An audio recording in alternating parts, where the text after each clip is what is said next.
I want to turn the floor over to you, Superintendent. Well, thank you, President Dr. Kimber, and to all of you on the board. I wanted to personally make this appeal from National Action Network and Martin Luther King III and Andrea Waters King that we've been moving around the country organizing to deal with the question of redistricting when they have used the Supreme Court now to redraw lines that will in many ways break up majority black voting districts. It means that they dilute the strength of our community. It will cost probably 19 members of the Congressional Black Caucus. But as important, if not more important, it will not address the needs of those constituents because they don't have a block vote to say we're going to put in somebody that wants to do what is right for us or not. And that does not necessarily all the time mean a black person, but it gives them power. In Memphis, Tennessee, the majority black district congressman supported and reelected several times by the blacks there was a white man named Cohen. So we see this as an undoing of the Voting Rights Act of 65 and the Civil Rights Act of 64. So on August 28th, we've asked people from around the country to join us in Washington, D.C. for a mass march. We've had some marches and rallies in Mississippi, some in Montgomery and Selma, but we need a national march led by the clergy, led by the faith, the 10th. like it was in the 60s. Do you know what time it is? It's Al Sharpton's time. And for these next 3 hours, it's time to put aside all pretenses, deception, denial, or fronting. The time has come to keep it real on Keeping It Real with Reverend Al Sharpton. A very good afternoon to you all across the country. Good morning to you all that are listening on Sirius XM, Channel 126, The Urban View, where talk empowers and becomes action. I'm coming to you live from our corporate headquarters of National Action Network in New York. It's Hot Button Monday. Mondays, we not only let you, we encourage you to speak, call in, and speak out whatever's on your mind, whatever's in your heart, things that you saw happen over the weekend, and you just said, this is something that needs to be addressed. This is something that's outrageous. Well, that's what Hot Button Monday is for. Whatever you come out the weekend hot about, call us at 1-877-532-5797, 1-877-532-5797. And you can also go on our message board at www.nationalactionnetwork.net, nationalactionnetwork.net, and go to the live stream on the board. Like the mayor is already on there, Rodney Jones, the mayor at Queensbridge Houses in Queens, New York, is on there saying, it's Hot Button Monday, Hot Button Monday. And I see Tanya Stovall says, good afternoon, Reverend Sharpton and the chat group. I see you checked in. I see Disco Brian checked in. And he is saying it's Hot Button Monday. Happy Hot Button Monday, fam, he says. And, of course, I'm looking forward to our dialogues with all of you today. And prayer Prayer Carrington saying, good afternoon, Reverend Sharpton and live stream audience. Did you know about the young lady who was found hanging in Mississippi on last Monday? Yes, I'm following up that story. I know about it. I've not talked to anyone. I also am planning to be in Madison, Wisconsin on Thursday for the funeral services of Mr. Ruiz. A homeless man had a knife and they just shot and killed this man. And family and I talked a couple of weeks ago. I agreed to come in, waited until I can fly again. I can fly again this week, and I intend to stand with that family. They do not have the right to execute people. They know how to talk people down in other communities, and people particularly with a mental health problem, and the value of his life is something that we must protect to protect the value of ours. And someone stopped me the other day and said, Reverend Al, I see you out there every day, radio, TV, up at your rally. Don't you get tired? I said, I mean, sometimes you get a little wear down, but I can't afford to be tired. They're not tired of doing this to us. Trump ain't tired of changing laws. Over the weekend, he's still arguing that somebody slashed the reflecting pool when his own prosecutor, his own U.S. attorney in Washington, Janine Pirro, said there was no evidence that this man slashed anything.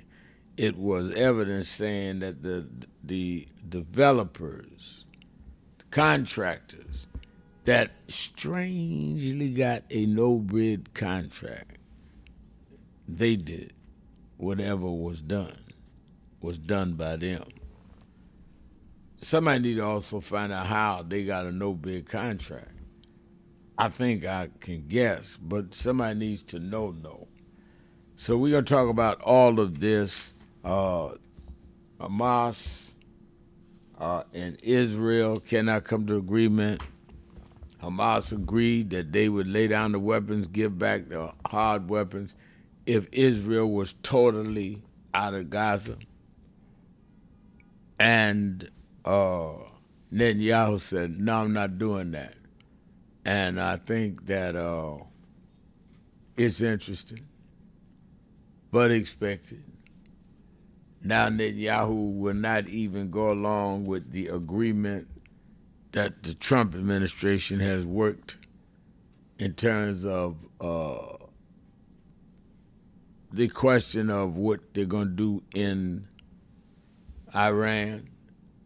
So it's a lot to talk about. I see you.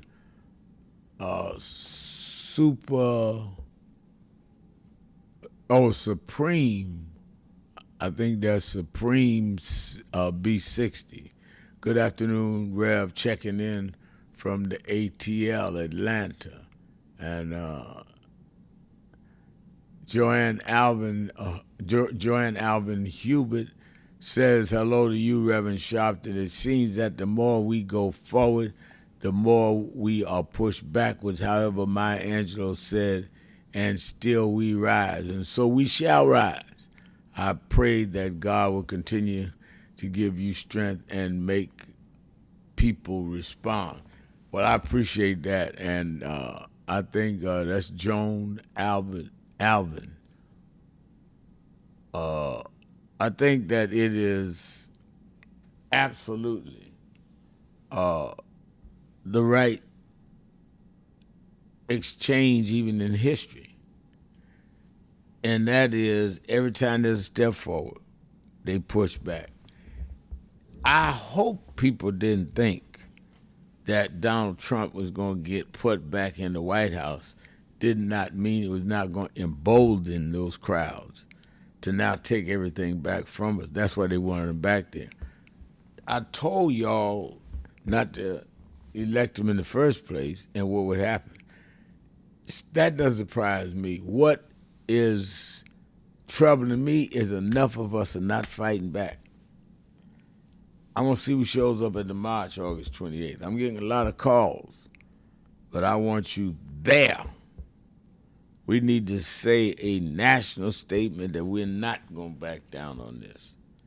And we need to then go home, particularly in the South, and set up our own watch brigades to be at the polls. We're not hopeless. We are not hopeless. We are not helpless. We just have been beat down where our self-esteem as a community has taken a whipping that we can't take it. Not only can we take it, we must take it, and we will take it. And Kevin Powell saying, Reverend Sharpton, never give up the fight, because if you're doing, no telling how far this administration will go to stop us from preparing in this country.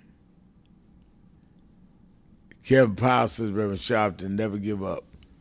And I thank you for that, but I'm not giving up. They have a song in church, Kevin, saying, I come too far from where I started from. When I was a little boy, growing up in Brooklyn, New York, my parents used to drive south every Christmas season, go see my grandmother on my maternal side in Eufaula, Alabama, and then drive over to Florida, to Wabassa, Florida, see my paternal grandparents. And I was just a kid, 4, 5, 6, 7 years old. We go down every Christmas. Father left. We had to move out of the nice house in Queens. He went and had an affair, child with my stepsister, disgraced the family. People that used to hear me as boy preacher was pointing and talking. But I went and kept preaching anyhow. Into my teens, joined Civil Rights Movement, became a protege of Reverend William Jones and Jesse Jackson. Fought fight. They tried to turn me around on many of the cases, tried to prosecute me, found not guilty. So I can't be tired. I come too far from where I started from. The song says, nobody told me. Had a lot of mentors. James Brown spent a lot of time with me. Jesse Jackson spent a lot of time with me. Bishop Washington, Reverend William Jones spent a lot of time with me. And they told me a lot of things and taught me a lot of things, but none of them told me that the road would be easy. So I don't believe God brought me this far and brought you and all of us this far to leave us now. Let's take a break. I'm opening up the phones. It is Hot Button Monday. Whatever's on your mind, whatever's in your heart, 1-877-532-5797.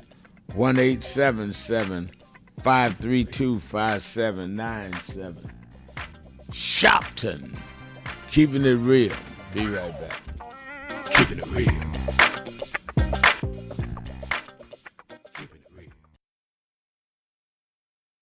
So who is Al Sharpton anyway? Who is this 33-year-old preacher without a church? A number of black New Yorkers as well.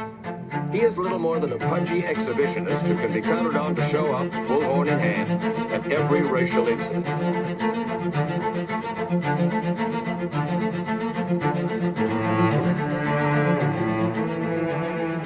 I often quote Mark Twain saying, the two most important moments in life is the moment you are born and the moment you find out why you were born. I had a very troubling conversation the other day that prompted me to do this little video. Young man that I've known a while came to me and he was crushed. I mean, really crushed, because people were criticizing his work. He's in the ministry, but he's also an actor. And he said he couldn't understand why people were jumping all over, criticizing him, trying to find scandalous and derogatory things about him. And I told him, I said, you know, you very young. You don't know the road I've traveled.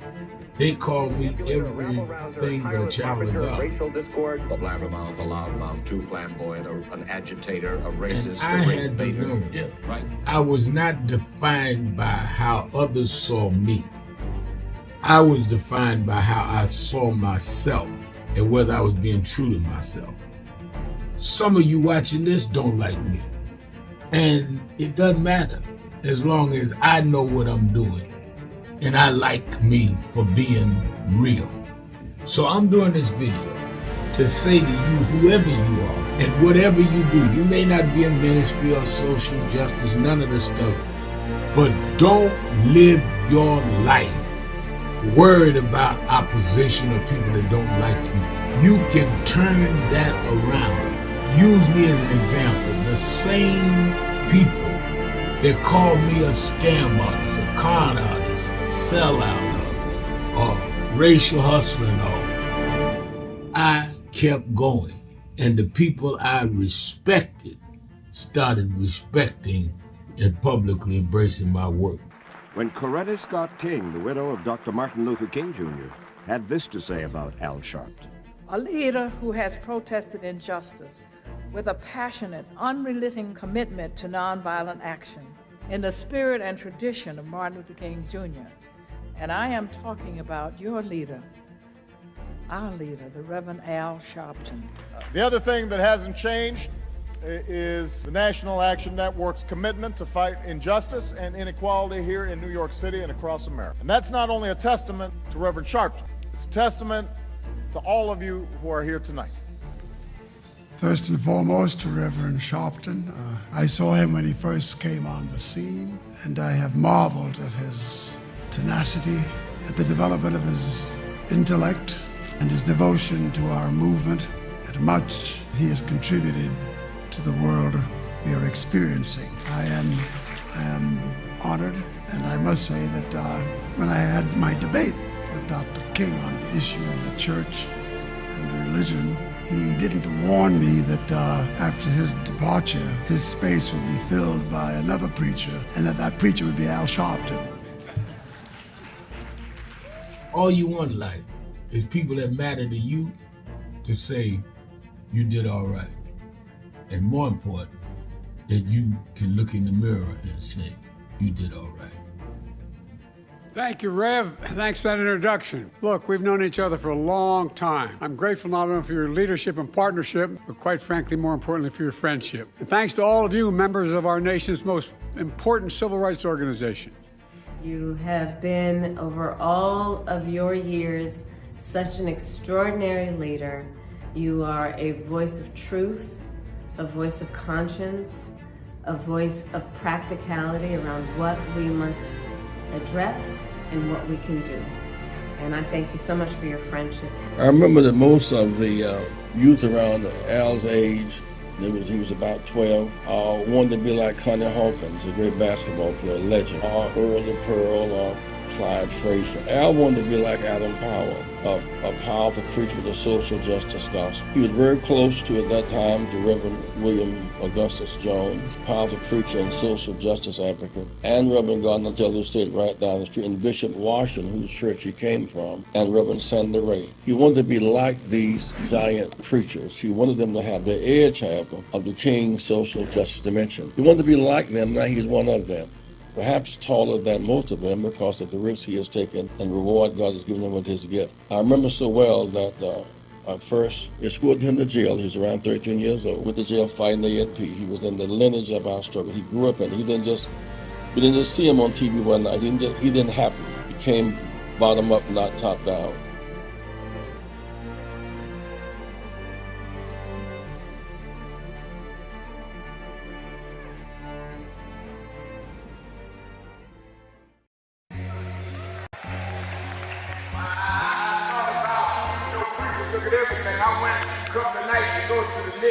They lost. Last night I said I'm not even going down there. I'm going to go to bed. I got to fly to Hampton on to Chicago. And by halftime I said, man, they ain't going to win this game. They down 29 points.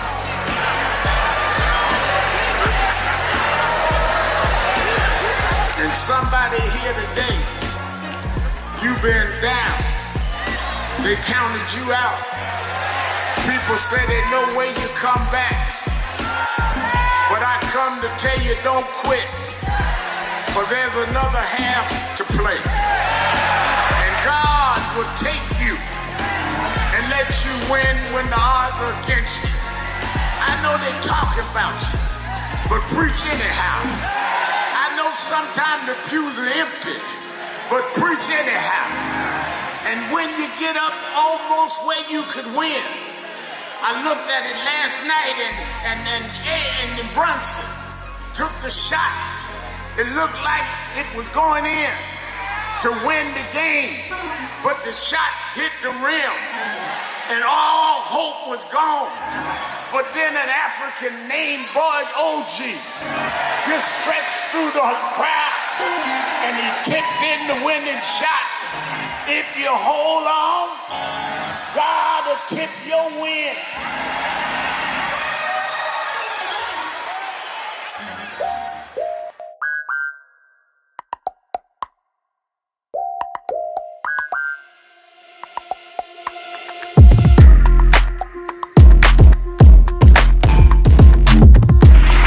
This is a house of justice.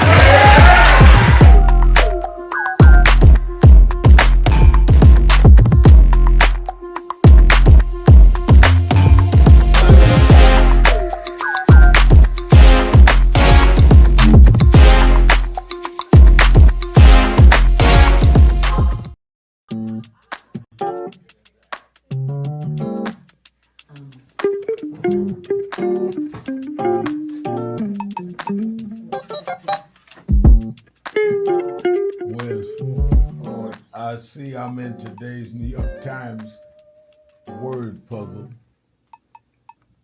and they're asking what is Al Sharpton's title for short. It's Rev. I didn't know everybody knew that. But the people in the New York Times, they didn't call me Rev. They should call me Reverend. No.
Hot Button Monday. So much to talk about, so many things to discuss. So let's get right into it so I can get everybody in. I see Johnny Santia. Is that Santia?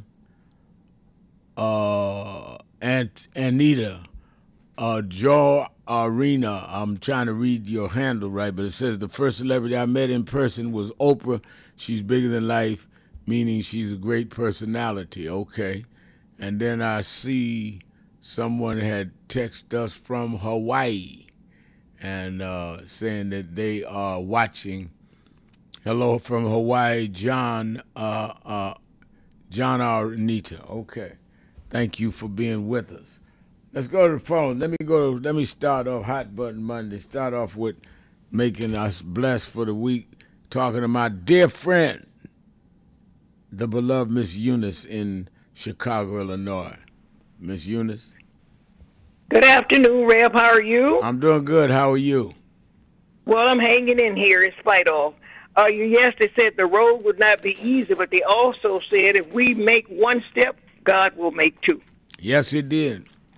They Yes, said it, and it's and true. that's right. And Rev, I want to say prayers go out to the former President Biden and his family. And it was reported that the cancer had spread to his bones and brains, and I say God bless him. Yeah, I announced it last night on Politics Nation, and I talked to Biden a week and a half ago. Biden called me, and he said that he had the diagnosis, and I tried to encourage him and told him, keep fighting. I think he did a lot of good as president. I didn't always agree with him in the beginning with the crime bill when he was in the Senate, but he did a lot of good as president, and I was glad to spend that time with him on the phone. Yeah, well, say that. And one final thing, it's shameful the way Tim Scott makes a fool out of himself, coming out speaking on behalf of his master Trump, and he know that the man is lying, and we all see and hear it. He's a real buffoon. And you remember when he ran from around the podium and said, "I love you, Mr. President." Yeah, we this did. man has no moral principle. And did he get a high post in the cabinet? No. It's shameful the way some people can be abused and seem like they enjoy it. Yeah, it is a very graphic example of let's call it political masochism, where they like getting beat, because it's insane. I saw that with Tim Scott. I had to turn the channel. I just cannot. He and Byron Donalds, I cannot figure out why they have become such a poster child for that kind of nonsense. I mean, have you no pride? And if you can't say nothing that makes sense, or don't say nothing at all, but I guess they don't have sense enough to be quiet. Thank you for taking my call. Thank you for kicking off the week, Sal, as always, Miss Eunice, on the phone. Thank you. Let's go. I see on the on our message board, Willie Franklin says, "Good afternoon, Reverend Al Sharpton and Nan from the 513 Cincinnati, Ohio." All right, let's go to Sharon in the Bronx, New York. Sharon, you're keeping it real with Al Sharpton. Is Sharon there? I don't hear. Can you hear me? Yeah, I hear you now. Yeah, I'm on. Okay. I hope all is well with you today. I'm fine. I'm the one that called about the situation at the Walmart with the only Hispanic people working there, but that's not what I'm calling for. I just wanted to let you know who I was, because I know you got your hands full with bigger problems right now. I was going to speak about the new hanging of a female in Mississippi, but I think somebody already mentioned we're that. looking into that. Yeah.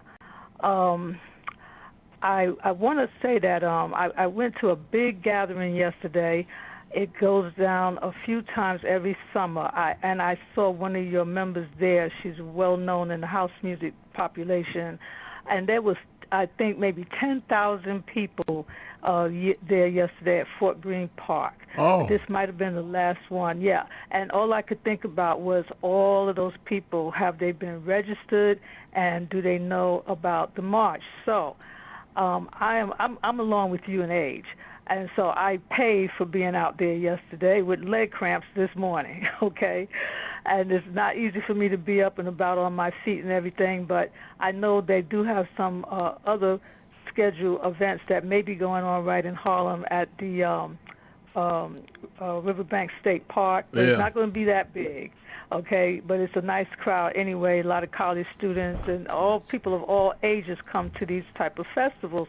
And all I could think of was look at all the people that should have had a voter's registration form instead of a nutcracker. Hey. Okay. Wow. I just want, I don't know if you can go to YouTube. People will be posting this event, and you probably can see what it looks like. Okay, this is like the biggest one that they do through the Soul Summit DJs every summer. There might be about 2 or 3 of them up there in this park. Been going on for years. So I just I'm gonna look it up, and I'm gonna also put on the message line about the march. I appreciate the information sharing, but you take care of your legs now. You need to be around now.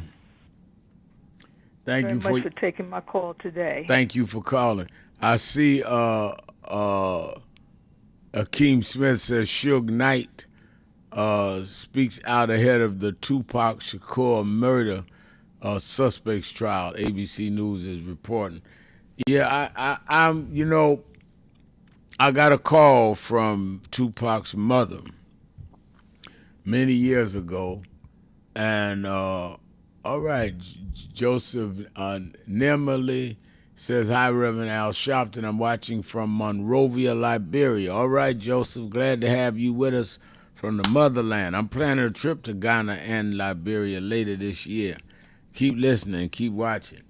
And Tupac's mother called me. She called a local elected official and said that, can you get me to Reverend Sharpton? This was maybe 20 years ago or more. And he said, what's the problem? She says, Tupac, her name was Afeni Shakur, says Tupac is in solitary confinement in Dannemora. They put him in jail for that alleged rape harassment case. And she said, I know we can't get him out, but can Reverend Sharpton help him get out of solitary confinement? And I went up and met with the warden and got Tupac out of solitary. He and I visited him twice. Very brilliant young man, gifted. I mean, I was surprised at how bright he was. A true loss. And now, some 30 years later, they're going to have this trial on a conspiracy. So I'm going to be watching. I'll put it that way. I'm going to be watching. Let's take a break. Be right back. Hot Button Monday, keeping it real. Shopton. Be right back. We all hear the radio ads about the IRS. They tell you to be afraid, to be scared, and they try to frighten you into calling.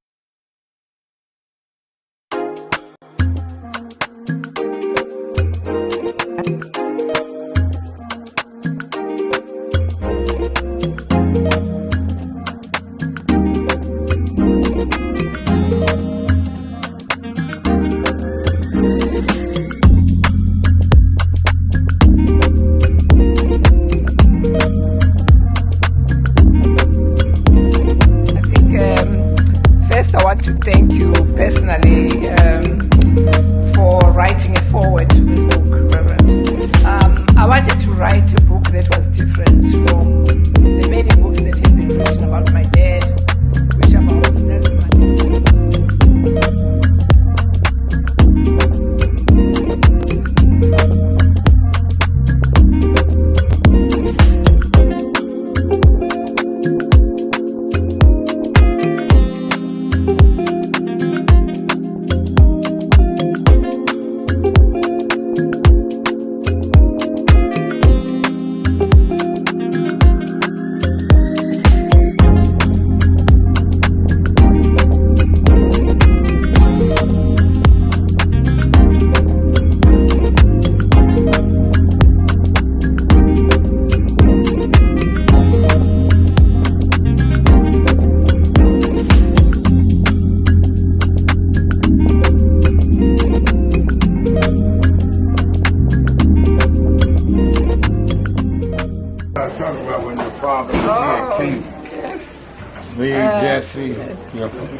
When he came to go speak at the UN, he said, I'd first go to Harlem to see those that fought for me. Oh, that's nice. Yeah, we keep it hung up in the house. It's a great photo.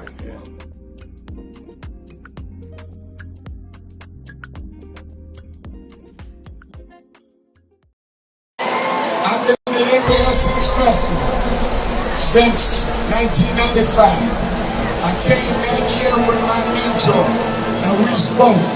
Well, he died in February this year, but I want to continue what he taught us, because even when times look bad, even when they look dark, I remember what my mentor taught me, Reverend Jesse Jackson. He said, keep hope alive. Even if you can't figure it out, keep hope alive. Even if it doesn't look like you can make it, keep hope alive. In memory of Jesse Jackson, say that with me tonight. Let him know on July 4th from New Orleans, keep hope alive. Keep hope alive. Keep hope alive. Keep hope alive. Keep hope alive. Keep hope alive. Keep hope alive. Keep hope alive. Thank you, God bless. It gets dark sometimes, but the morning comes. Don't you surrender. Suffering breeds character. Character breeds faith. In the end, faith will not disappoint.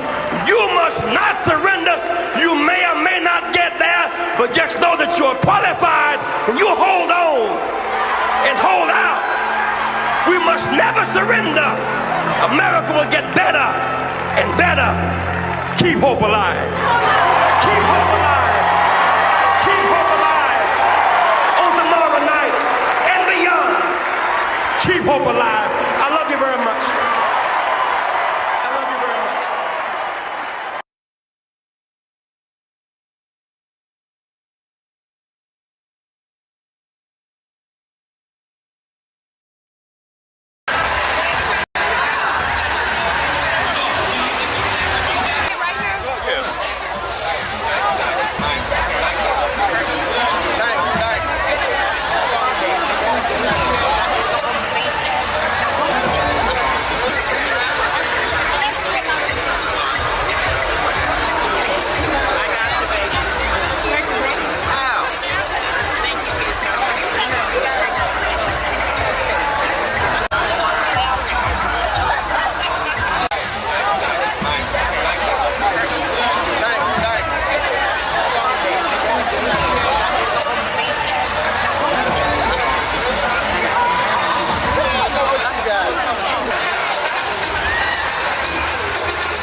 I remember I was 12 years old. I was a boy preacher in the Church of God in Christ. Bishop Shear knew my bishop, Bishop Washington. Bishop Washington, my mother was concerned I was getting into politics. They brought us to Reverend William Jones. His daughter's traveling up with us. And Reverend Jones introduced me to Jesse Jackson. I became his youth director in New York at 13. I liked Reverend Jackson because he was a little hipper than the older preachers. He was 27, I was 13 by the time I became youth director. So he was like a father figure to me. When I got about 40, he said, quit calling me father, call me big brother. We went to the car center, and James Meeks and Jesse Jr. and I had dinner with him that night.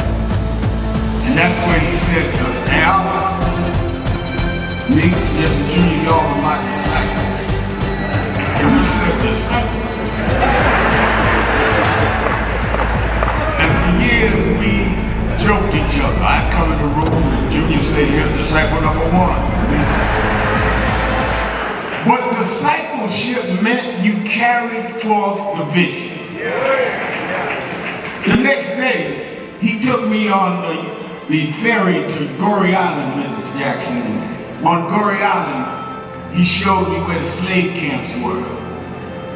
And I will never forget, he said, Al, you see what that artifact is? I said, what's that? He said, they call it the door of no return. When you go through that door, you either made it to America to slavery, or you died in the Atlantic. The door of no return.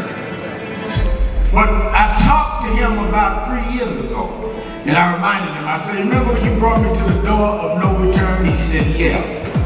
I said, well, we did return. We returned the President of the United States, Barack Obama. We returned the Vice President, Kamala Harris. We returned with businessmen. They thought they sent us as slaves. Reverend Al Sharpton.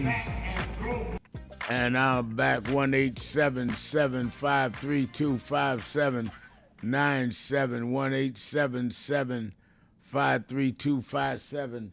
897. Let's go to Ira in Washington, D.C. on this Hot Button Monday. Is Ira there? Hello, Reverend Sharpton. Thanks for taking my call this evening. It's been a long time I had to get in because it kept bringing busy on D.C. area, but I stuck in there anyway. I just got two things. It may be late, but I do go according to my paperwork that I write for you. It may be an old article, but I'm just going to bring it up anyway. I read an article about this person, Dr. Stacy Turner, the Mississippi coroner that did the Mississippi case, that she ruled no foul play, and for black people, she has a racial bias. And what it was, in relation to that, she refused to give the family or the coroners from the family, personal family, the throat, the lungs, and the stomach from the autopsy. She refused to release that to the family coroner. That's kind of suspect, too. And everybody had recently called, when I read the article, they recently called for her to revoke her license for whatever she did, because they know she's doing some illegal stuff. And that's just one thing. Then I got my last thing. You may have already had this. It's something about Charlotte, Mecklenburg, North Carolina, how the 16-year-old young lady, African lady, Juliana Enzites, was found hung at a church, a United House of Prayer in North Carolina. They also ruled that a murder and a suicide. Come on now.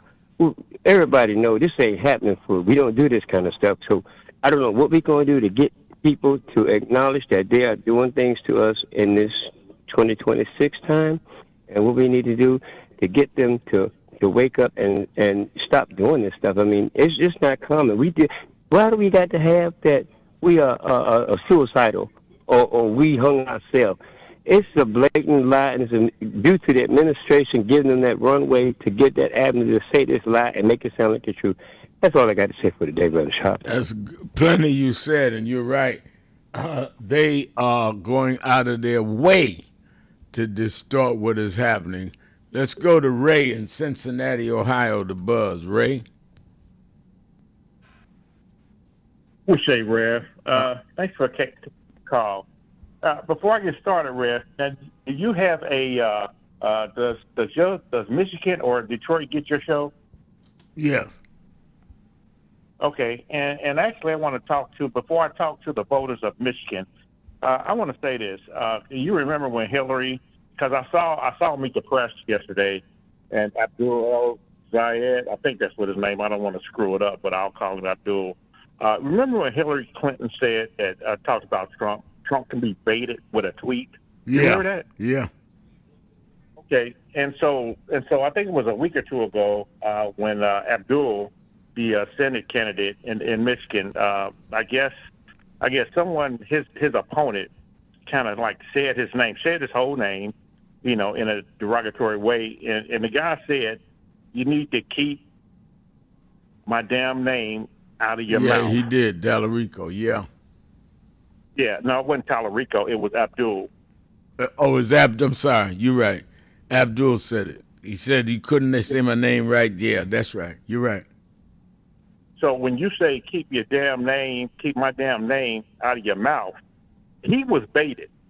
And I'm afraid that, I mean, even when Barack, and I'm going to call him Barack Hussein Obama, Obama wasn't baited. He couldn't be baited like that.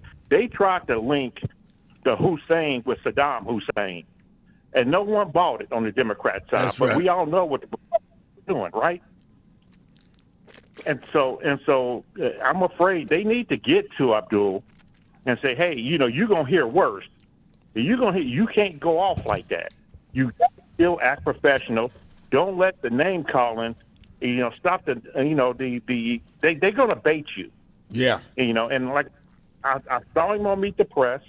He was very well-spoken. He kind of had a little smirk here and there. But what I want to say to the voters of Michigan, okay, the Democrats, if your candidate didn't win, your circumstances are still the same. And so the message is, you got to vote for Abdul even if your candidate didn't win. The goal is to defeat Trumpism. That's the goal. Even if the guy's homeless, you vote for the homeless guy over Mike Rogers, because Mike Rogers, all he's going to do is rubber stamp what Donald Trump says. And whether you're a Republican or independent, and you voted for Mike Rogers, you still paying high gas prices. Your circumstances is no different than the Democrats. Yeah. And so while another guy in there, that will make your circumstance worse. That's what I don't understand. I know you and who's the lady, which she comes on Thursdays for Policy Date. Jennifer Jones Austin. Yeah, you guys were talking about that last Thursday, where if the lady who lost to Abdul, she's backing him now, and I hope the voters do too, because that goal, like I said, that goal will never change. We want Donald Trump defeated. We want Abdul to win. And if you're going to sit back and not vote because your candidate lost and Mike Rogers get in, you deserve what you get, and you can't say one word about it. You can't say one word about it. So you guys were talking. I tried to get in, but I couldn't. But when Jennifer Jones was saying, the Democrats band together, when their candidate loses, because they vote for the Republican no matter what. But for some reason, if I'm getting it wrong, she was saying that the Democrats, they kind of are not like that, which they should. So that's just what I want to say to the Michigan voters out there. If you're listening, vote for Abdul, because you can't win the Senate without Michigan. Am I right or wrong, Rev? Cannot. You cannot win the majority in the U.S. Senate without Michigan. Michigan's at stake. You're absolutely right. Thank you for your call. Glad to hear you got through. Walter Coleman is on the message board, and Walter Coleman is saying, what bothers me is that Black America is so caught up on Trump they can't see that the far left policies of the Democratic Party is destroying all that you all are fighting for. Wake up. Well, I think that some of us are not fighting at all, and that's the problem. And I think that Trump is fighting. Let me tell you something. I don't know your politics, and it doesn't matter. The facts speak for themselves. Under Trump, he's engineered, led the fight to revoke voting rights. That's why we're having the march on August 28th, a little over 2 weeks from now. He's led the fight to let the Affordable Care Act run out and will not extend it. That's the facts. He has led the fight openly against DEI, says diversity is racist. That's the facts. So if you're saying black people are caught up on all that he's tried to take from us, that just 2 generations got us, no, we're caught up on having our voting rights and having our right to employment and contracts. It's not about Trump. So let's be real clear.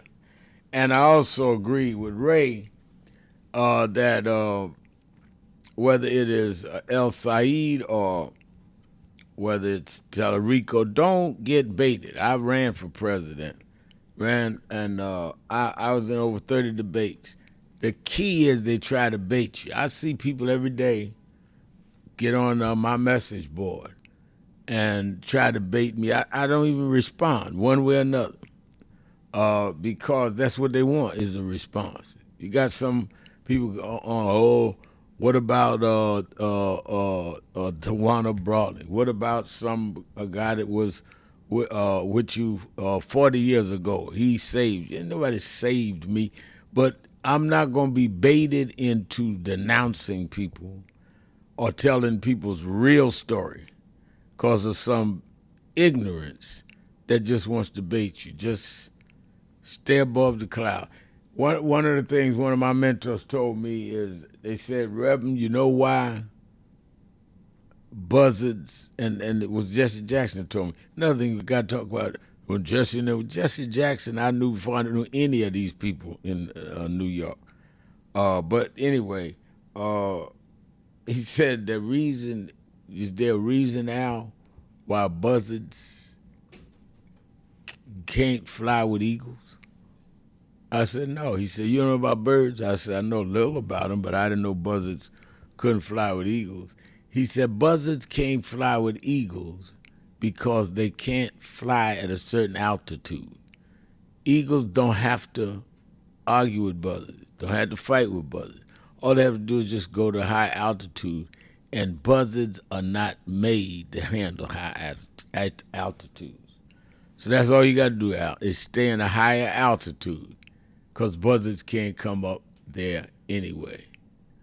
And I think that is absolutely right. All right, Akeem Smith says, Reverend Sharpton, I'm just waiting for the notification from Nan on where to board the bus here in Connecticut for me and my mom. If you're on that list that the office have, you will get called this week. We're making all the bus arrangements now nationwide, and I think that it is absolutely right. I think that the officers we churning. I was over all day Saturday with our rally. I had to go do the TV show. You will definitely hear from us in the next day and a half, because I just had a meeting early this morning laying out all the buses and getting the monies to them and all of that. All right, let's get ready to take a break. We're coming back, keeping it real. It is Hot Button Monday. Be right back.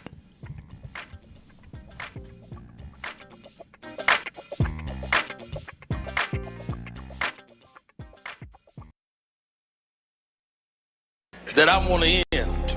He talked about the dry bones in the valley. I'll tell you that. The only reason that the wind could blow life into the bones is because at some point they had to be connected. If the wind had blown into a disconnected body, it still wouldn't have worked. So before he prophesied to the wind, they had to first get the foot bone to connect to the ankle bone, and the ankle bone to the calf bone, and to the knee bone, and the knee bone to the thigh bone. If we are to prophesy to the wind, we must first connect this body. We must connect Eddie Long to Farrakhan and Cornel West to Elders and Lowry to Sharpton. If we can connect this body, then God will blow the breath of life into our community. But as long as we are disconnected, the wind can't blow, because it's blowing on disconnected dry bones. But the good news is that we're the children of people that have been through worse than this, and we're still here. So even though I get despondent, I don't ever get depressed, because I want the world to know you won't beat us, because we're the children of those that took the worst form of slavery and brutality that ever lived, that ever existed. Our parents survived the Middle Passage. Only the strong got here, and then we lost our name, our culture, our religion, and we're still here. But you don't know who we are. We're the children of Chaka Zulu. We're the children of Mary McLeod Bethune. We're the children of Marcus Garvey. We're the children of Martin Luther King. We'll be here. We were first and we'll be last. We know who we are.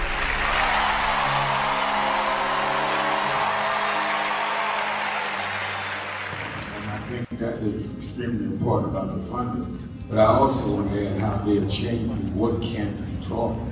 You have states outright saying you can't teach black history and you can't teach certain other histories and the curriculum. You have this administration that is literally taking out exhibits from the Smithsonian. So we have not only an education problem in terms of resources, we have an education problem in terms of curriculum and what people are being taught. So I have one grandchild, 6-year-old. When he gets to high school, it may be just against the law for him to learn about certain parts of American history, which includes black. We want to talk about slavery. We want to talk about the good side of America. Well, what does that mean? That's not history. Everything was not good. And I think that that is the threat that we've got to fight, which is why we've got to fight with the courts and the streets, because they're literally changing the textbooks as we go. As they do that, they change the opportunity, because then the fight against affirmative action is not having access to these institutions and telling these institutions, this whole fight around DEI, which they did, started in Harvard with a black woman president. Started with them saying you can't teach diversity in an Ivy League school like Harvard. It didn't start in Little Rock at the high school. This fight, this time, was Harvard. And they went from there on. And I think that we've got to have the same resistance. If they could fight in the 50s, the ACP would have been together and deal with the question from Little Rock in terms of desegregation. Then we that are far more educated, far more economically secure personally, have no excuse in the age of what they did in Harvard not to be standing up back in this.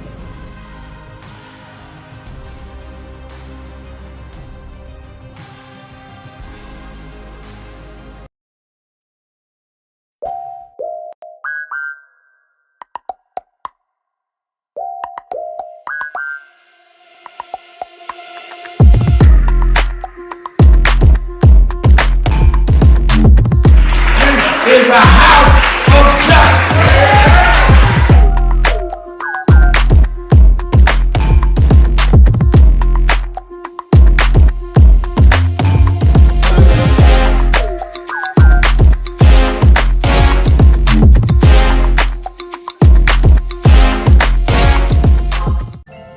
I thank God I was blessed to have both in my life, both historic, strong figures. But if I misuse them and listen to not only figures that are not as historic as them, but figures that had nothing to do with the calling and purpose of my life, I would live confused. I'd be double-minded. I'm clear. And what I want you to do is be clear. Clear on who you are and why you are. And a lot of that will be exposed to you and others by who you are around and who you allow to enter your head.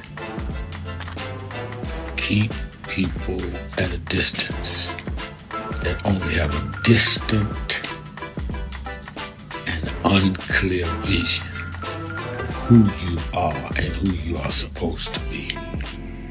They could be your blood relatives, but they could not be the ones that accompany you toward what you ought to be about tonight. Everybody good to you ain't good for you. Everybody that makes you laugh sometimes end up making you a joke. So we are fighting. That's why I said to deal with this DEI situation, you must be disciplined and do studying, because unless you do structural change, we'll keep coming right back to this over and over again. I spoke Wednesday night at Yale University, and I told them students, some of those brightest students in the country, Yale, Harvard, I spoke at Yale, and told them there is a structural problem, which is why Trump and Vance and President Elon Musk, they can come in and put us backward because the structure was never corrected. They walk in the door and say NDI, because structurally they can make that stand. We've got to break the corporate world from doing it and then straighten out the structure of how this country is. Why we ought to be sending people to Congress is not sending them to Congress because they had the robocalls call your house, but they're committed to the structural change of this country. What Trump is successful on is playing on a weak structure, so he can make it go either way. It should not be so unclear that you can play the game either set of way. It must be firm that you got to repair the damage done to the children of the slave and straighten out the structure that we are not 3/5 human. We are full human beings that built this country and never got paid. That's what reparations is.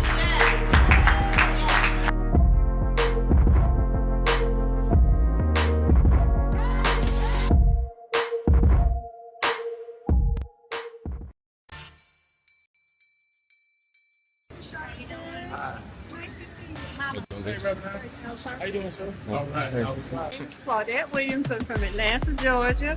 And the last time I saw Reverend Sharpton was in New York City at Sylvia's. And my sister and I pretended that we needed to go to the bathroom so we could go in and see him and say hi from a distance. I'm okay. You look great. My name is Claudette. New York City was Sylvia's. Oh. My sister and I told our house, can I get a picture? So we can see. Wave at you, and today I. May I take a picture? Lisa? Yes. I'll take the picture. We're her children. Thank you all. God bless you. Reverend, it's really great to meet you. And were you in? It's an honor to meet you. Okay, come take a selfie. Thank you. Take it back there right quick while your momentum.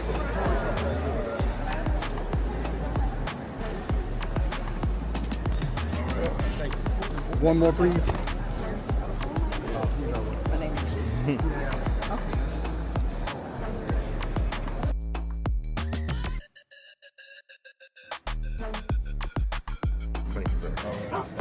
Silly pose.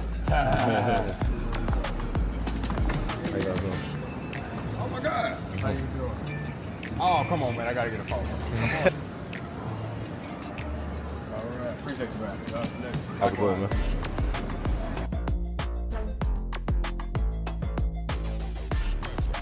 Al Sharpton. You're live, sir. Keeping it real. I'm your host, Reverend Al Sharpton, and we're back. 1-877-532-5797. Don't forget to watch Politics Nation with Al Sharpton live at 5 p.m. Eastern Time every Saturday and Sunday. Had two great shows this weekend, and we are asking you to continue to support the show. And, of course, you that are in the New York, New Jersey, Connecticut area, meet me or beat me to the Saturday Action Rally at the House of Justice, 124th and Morningside. Official address is 6 Hancock Place, but it's 124th and Morningside in Harlem.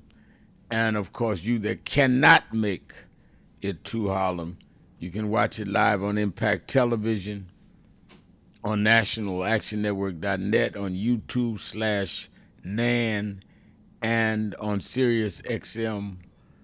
And you can, of course, watch it on AME Zion Network. Someone posted, why hasn't Invisible promoted the march? Invisible has the march up. I got a couple of their postings over the weekend. They Indivisible is promoting the march August 28th, and I think that and they're supposed to be committed to it, as well as the No Kings March people. But the main thing is for all of us to be there. If you have not reserved a bus, that you're going on a bus or you're organizing a bus and want us to help, you need to do it this week. We're a little under 3 weeks now, and this is not a joke. This is not something you keep saying, I'm going to deal with it later, I got time. We've got to arrange transportation. We got to arrange buses. We got to bring thousands of people there to Washington August 28th. So make sure that you are signed in, and we will make sure we work out everything you need worked out. And all you have to do is go to www.nationalactionnetwork.net, www.nationalactionnetwork.net, or go to the toll-free number at 1-877-626-4651, 1-877-626-4651. All right, it's Monday. Time to bring in my co-host, Democratic strategist and founder and CEO of Blueprint Strategy, LLC, and, of course, a political consulting firm. Antoine Seawright. How you doing, Antoine? Great Monday to you, Rev.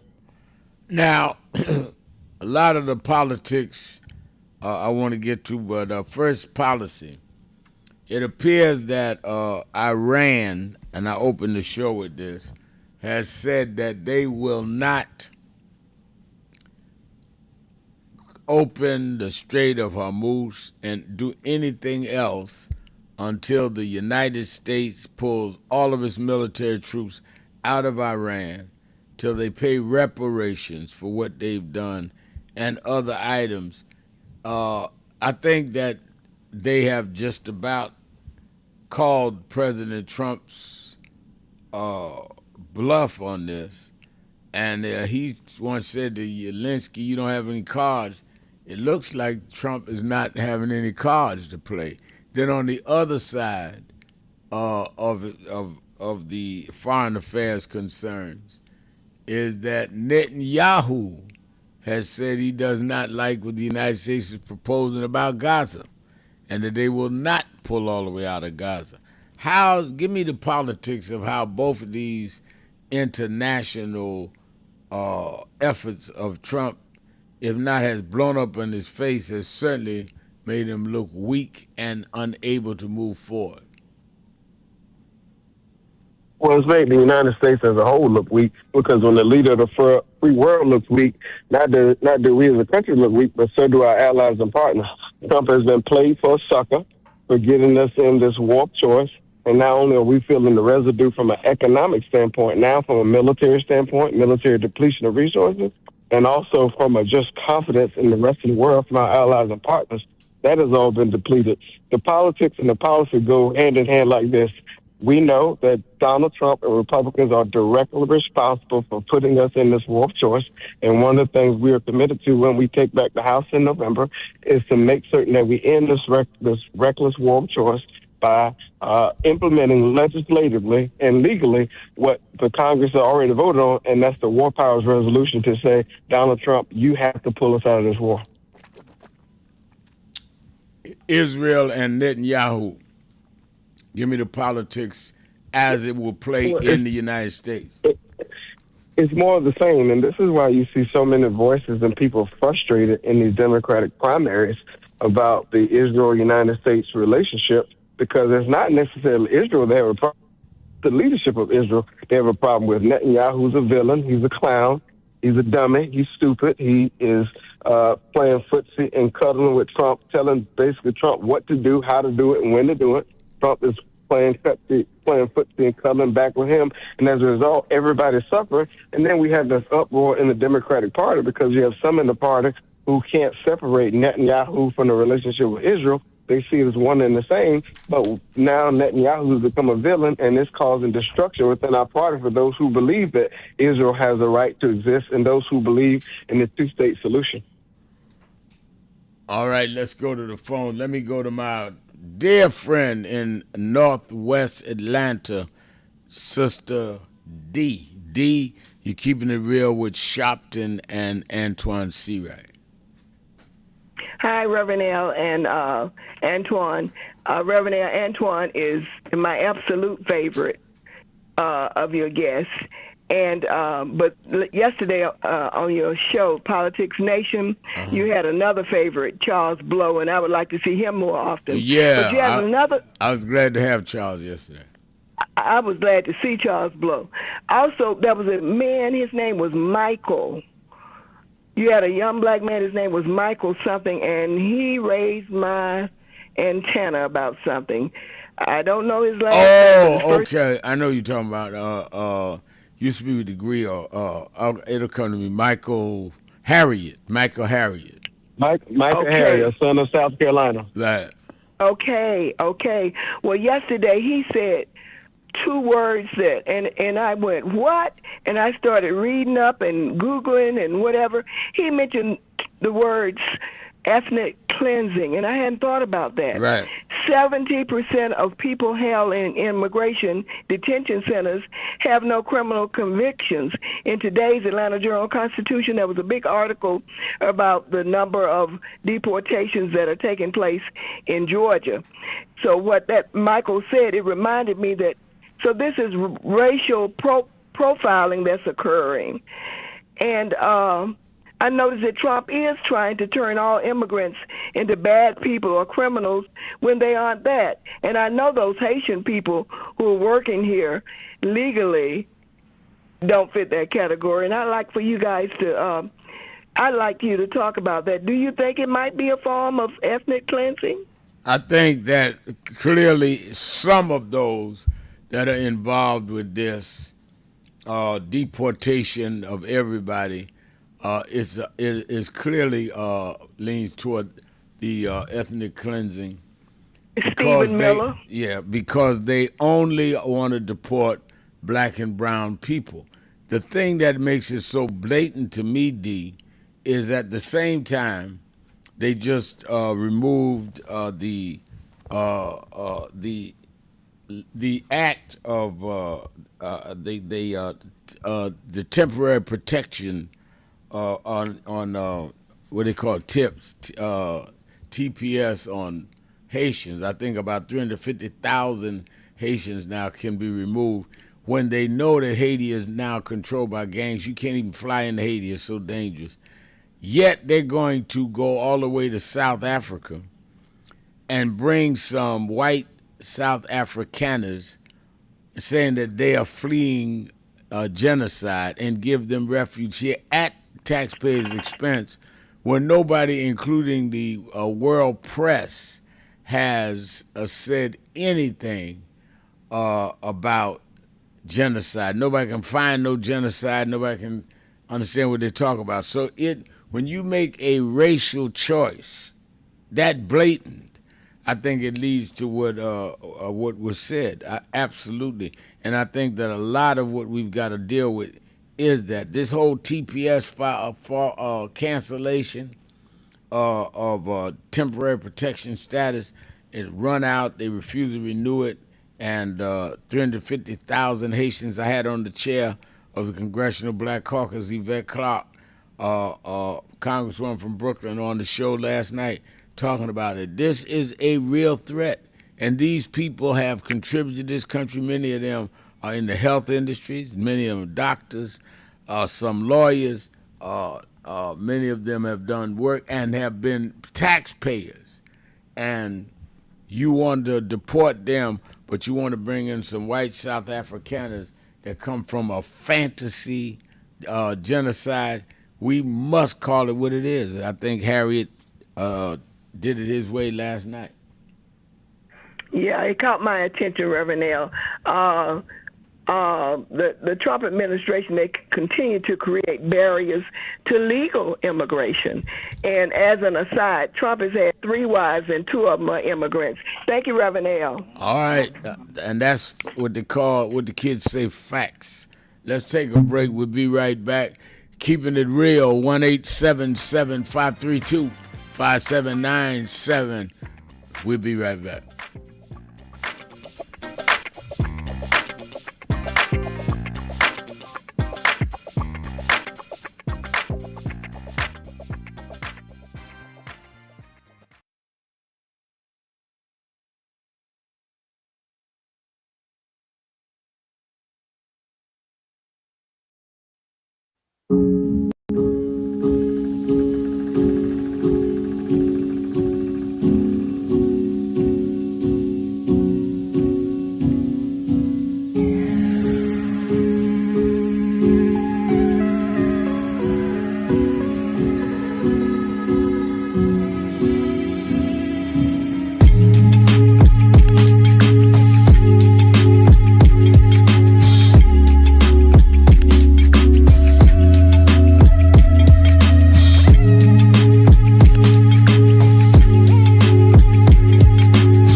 It is really a intersection of both emotions, because when I was 11 or 12 years old, so I watched the news a lot and I became enthralled with the image of Adam Clayton Powell. I was around 11 and I convinced my mother to let me come up to this church to see Adam Clayton Powell. And in those days, people in Brooklyn used to say it's dangerous to go to Harlem. And folk in Harlem used to say it's dangerous to go to Brooklyn. Now, to 135th Street, and I came, sat right back there, and Adam Clayton Powell walked down this platform. And I remember after the church, in those days, Johnson, the pastor's study was right inside with the plexiglass, and I knocked on the door and I told the secretary I wanted to meet Reverend Powell. She looked down this little 11-year-old boy. She said, "Really?" She said, "Who did I say?" I said, "Reverend Al Sharpton." That power means dignity. Means we're gonna walk side by side with you, or through you. We're gonna be with dignity and integrity. We don't want any more than you have, and we're not gonna accept any less than you have. That's my power.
It is such a pleasure to be here with Reverend Sharpton and this entire congregation on Juneteenth weekend to not only celebrate freedom, but recognize the work that is still to be done to ensure that that freedom is within the grasp of each and every New Yorker who has helped to build this city.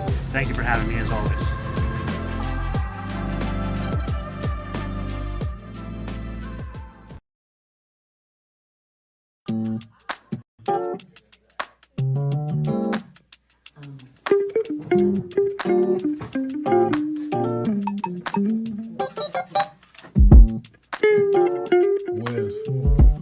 I see I'm in today's New York Times word puzzle, and they're asking what is Al Sharpton's title for short. It's Rev. I didn't know everybody knew that. But the people in the New York Times, they didn't call me Rev. They should call me Reverend. No.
give a sense of value. Our history is worse. We're not a worthless people. We're not a people that are just some ghetto drugs. You know, sometimes in places that we were desperate. And this shows us that we are.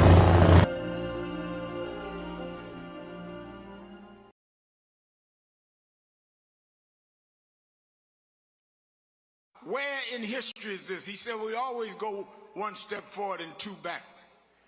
Well, here we are now. The problem is not Trump. The problem is us. We are allowing ourselves to be lowered and our children to feel inferior because you don't have an I am somebody person. You got our artists calling our women bees. Our others calling us niggas. What happened to us? What happened to black and proud? What happened? I'm gonna vote. What happened? Ain't gonna let Keeping it real, keeping it real. What happened to us? I am your host, Reverend Al Sharpton, and we're back. 1-877-532-5797, 1-877-532-5797, or you can go to our message board at nationalactionnetwork.net, nationalactionnetwork.net, and express yourself. Walter Coleman is on the message board saying Trump is not a racist and he's not trying to take blacks back to the 60s, but the radical Islamic group as well as all the woke policies of the far left will destroy America. Well, Donald Trump is not even trying to say what you're saying, sir. Donald Trump has gone out of his way to try and revoke the Voting Rights Act, which is going back to the 60s and changing it. He has got the Supreme Court to nullify Section 2. That is certainly an anti-black decision because it was a decision around our voting rights. He has ended the diversity, equity, and inclusion. He's tried to deport just people from black countries while he's brought in people from South Africa. And he's always been that. I mean, Donald Trump, I fought him here in New York over the Central Park joggers case, where he tried to call for the execution of 5 young black and brown men, that young boys at that time, that were not guilty of the crime, and they finally were exonerated. But I'll make him racist, Reverend. Okay, well then, why didn't he ever take a position when a black kid was killed in Howard Beach, which was the next neighborhood from him, Jamaica Estates? Why didn't he open his mouth then? He didn't take out no ads then. Why didn't he say something when Yusuf Hawkins was killed, black kid, just for being in a neighborhood in Bensonhurst? I come out the same city he come out of, and I'm telling you that I'm not just being flippant to say that his politics is racist, his presidency is racist. But out of fairness, I read your question, I read your statement, so that I will let anybody that has something to say it, and I'm going to give them my answer. Antoine, they are getting ready to swear in Todd Blanche, Donald Trump's former personal attorney, as Attorney General of the United States. The fear is that this will weaponize the Justice Department to go after his enemies, his being Trump's enemies, for political reasons, people that have been a threat to him and politically, or that have done things he does not like. Explain to our listeners the significance and how unprecedented it is to have the personal lawyer of the president put over the Justice Department.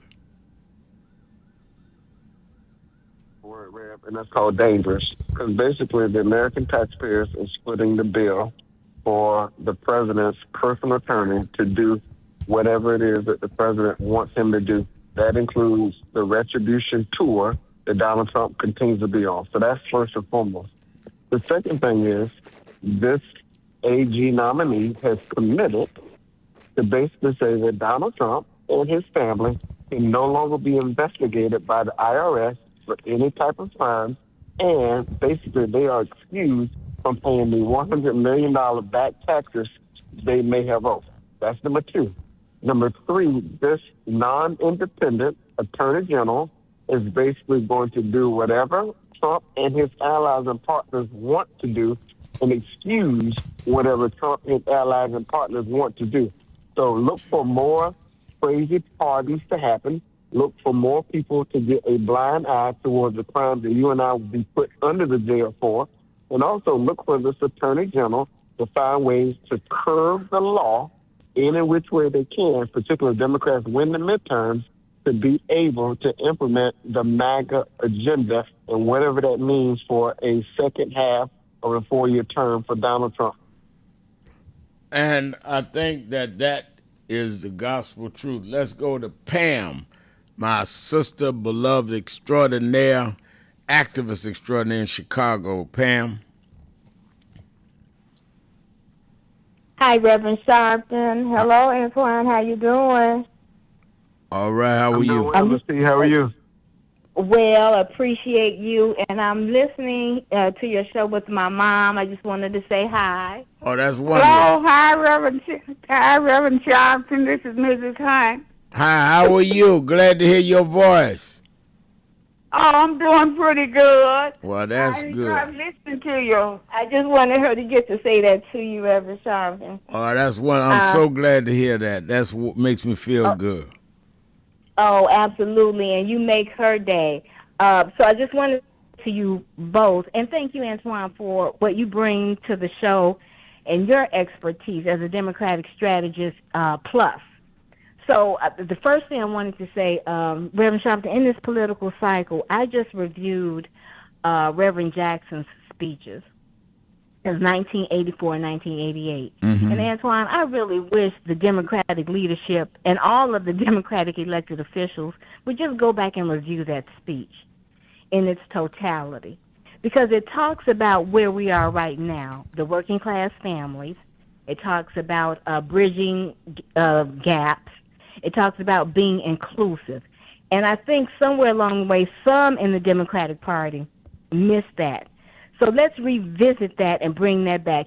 Even in your presidential run, Reverend Sharpton, you talked about those things that were important for this country and for families and to make this country greater. For those who consider it great, that's fine. But in Reverend Jackson's speech, he said it could be greater. Right. If that's where you stand. Right. So I just said all of that. I want us to bring us back to those values because many of those values the progressives are talking about. But also, Reverend Sharpton, many of those values the CBC is talking about, even though they may be moderate. So I think we have to bridge the gap where we can so that we can take over in November and also the presidency. So I know we talk about voting and mobilization. So let me ask you, Antoine, about strategy. What do you see the best strategy going forward, and how can we as voters, activists, and others contribute to that? Because I know they want to say that there's some infighting, and I'm okay with that as long as it's done respectfully and that we can come back together. Because I want to see if 90 million people didn't vote, Antoine, how are we going to galvanize those people? Because I don't want to trust that we have to worry about MAGA voting for our candidates or trying to somehow reconcile ourselves with evil.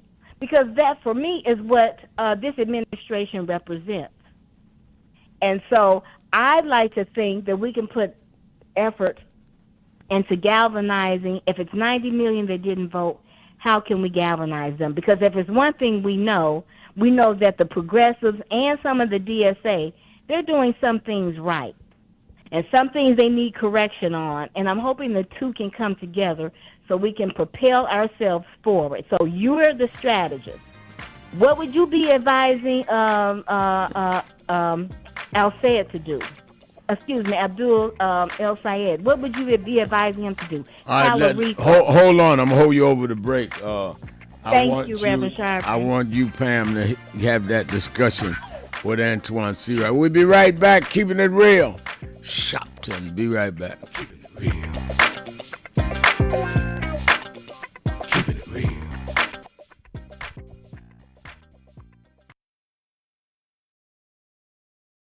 I remember I was 12 years old. I was a boy preacher in the Church of God in Christ. Bishop Shear knew my bishop, Bishop Washington. Bishop Washington, my mother was concerned I was getting into politics. They brought us to Reverend William Jones. His daughter's traveling with us. And Reverend Jones introduced me to Jesse Jackson. I became his youth director in New York at 13. I liked Reverend Jackson because he was a little hipper than the older preachers. He was 27, I was 13 by the time I became youth director. So he was like a father figure to me. When I got about 40, he said, quit calling me father, call me big brother. We went to the car center, and James Meeks and Jesse Jr. and I had dinner with him that night. And that's when he said to us, Al, Meeks, Jesse Jr., y'all are my disciples.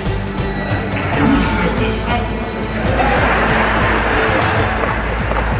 And for years we joked each other. I'd come in the room and Junior said, here's disciple number one.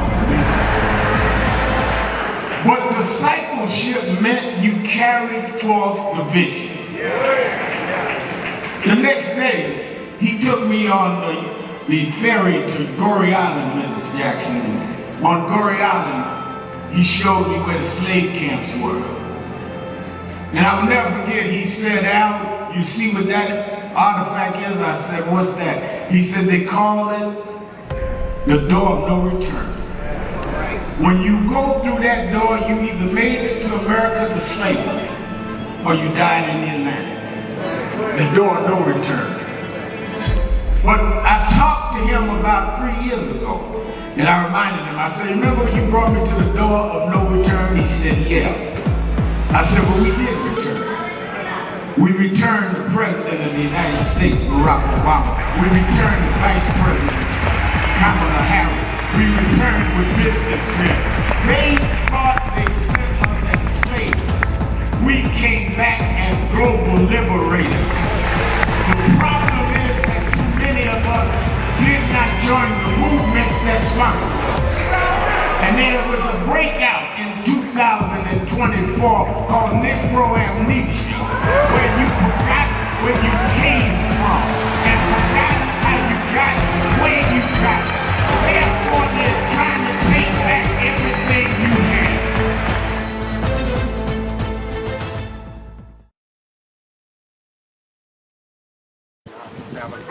We have a short visit, so we just wanted to greet you all and thank you for allowing us in. Yes, sir. We were with Gold. Yeah, we was here. They were on the plantation. Our family was on the plantation. Wow. And that's, of course, that's the slave house. That's one of the slave houses. Sir, it's been 13 years. That's right. Good to How see you been? Doing fine. Good.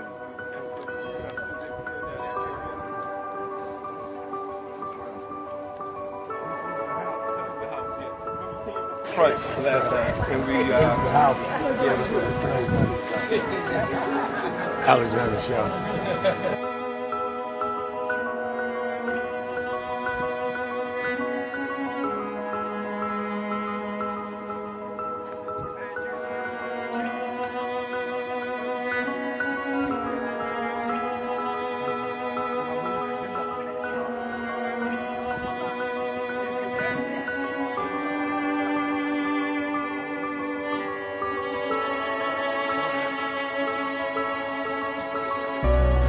How many slaves were staying there? I have no idea. This is where they would have a slave. Yeah, that's when, exactly. That was, exactly.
two people that most influenced my life were from South Carolina, James and Jesse. Jesse right up the road with me. I went over his mother's funeral. Jesse walked me to my mother's casket. From South Carolina. That's the balance of my life, James. Yeah. Civil rights, shoulders. But also where your people come too. Literally. Yeah, right. And when I knew Jesse was from James, I started president. Yeah. And James had died before I knew about him in South Carolina. Oh, really? Yeah. James died December 25th. He died Christmas Day, 06. And they came to do the story for February of 07. They came to me in January. His daughter swear that was his daddy and helped me push the information out. Wow. And I called Jesse and told me, you know that my great-grandfather was a slave about 40, because Greenville right up to I-20. He said, I told you we was connected. That's why you got to listen to me. But now. This for FM radio even took off. And Hank Span said to me, he said, Reverend, I was doing a show there with him with Reverend Jerry West out of Church of God in Christ. And he said, Reverend, he said, I know your youth group. And I was about, at the time he called me, I was about 16 to 17. He said, did you have a young guy in your youth group named Teddy? I said, yeah. He said, yeah, well, I got unfortunate news. I said, what happened? He said Teddy was with some other guys, and they were driving near Albany, New York, got into a car accident, and Teddy is dead. I said, no. I said, he came to our meetings. We used to have little youth movement meetings out in Brownsville. And I think he was from down south. I said, yeah, that's right. That's why I called you. I said, I am your host, Reverend Al Sharpton. It's Hot Button Monday. Whatever's on your mind, whatever's in your heart, 1-877-532-5797, 1-877-532-5797. Antoine Seawright is our co-host. Pam, you posed a question to Antoine. Antoine, would you like to respond? Sure, a couple of things. This is true in Michigan, and this is true across the country for us. Those of us who subscribe to the Democratic Party. We've got to come to the realization that the primaries are over. The results are in. Our candidates are our candidates. Whether you like them or not, those are the horses we have to ride. That's like number one.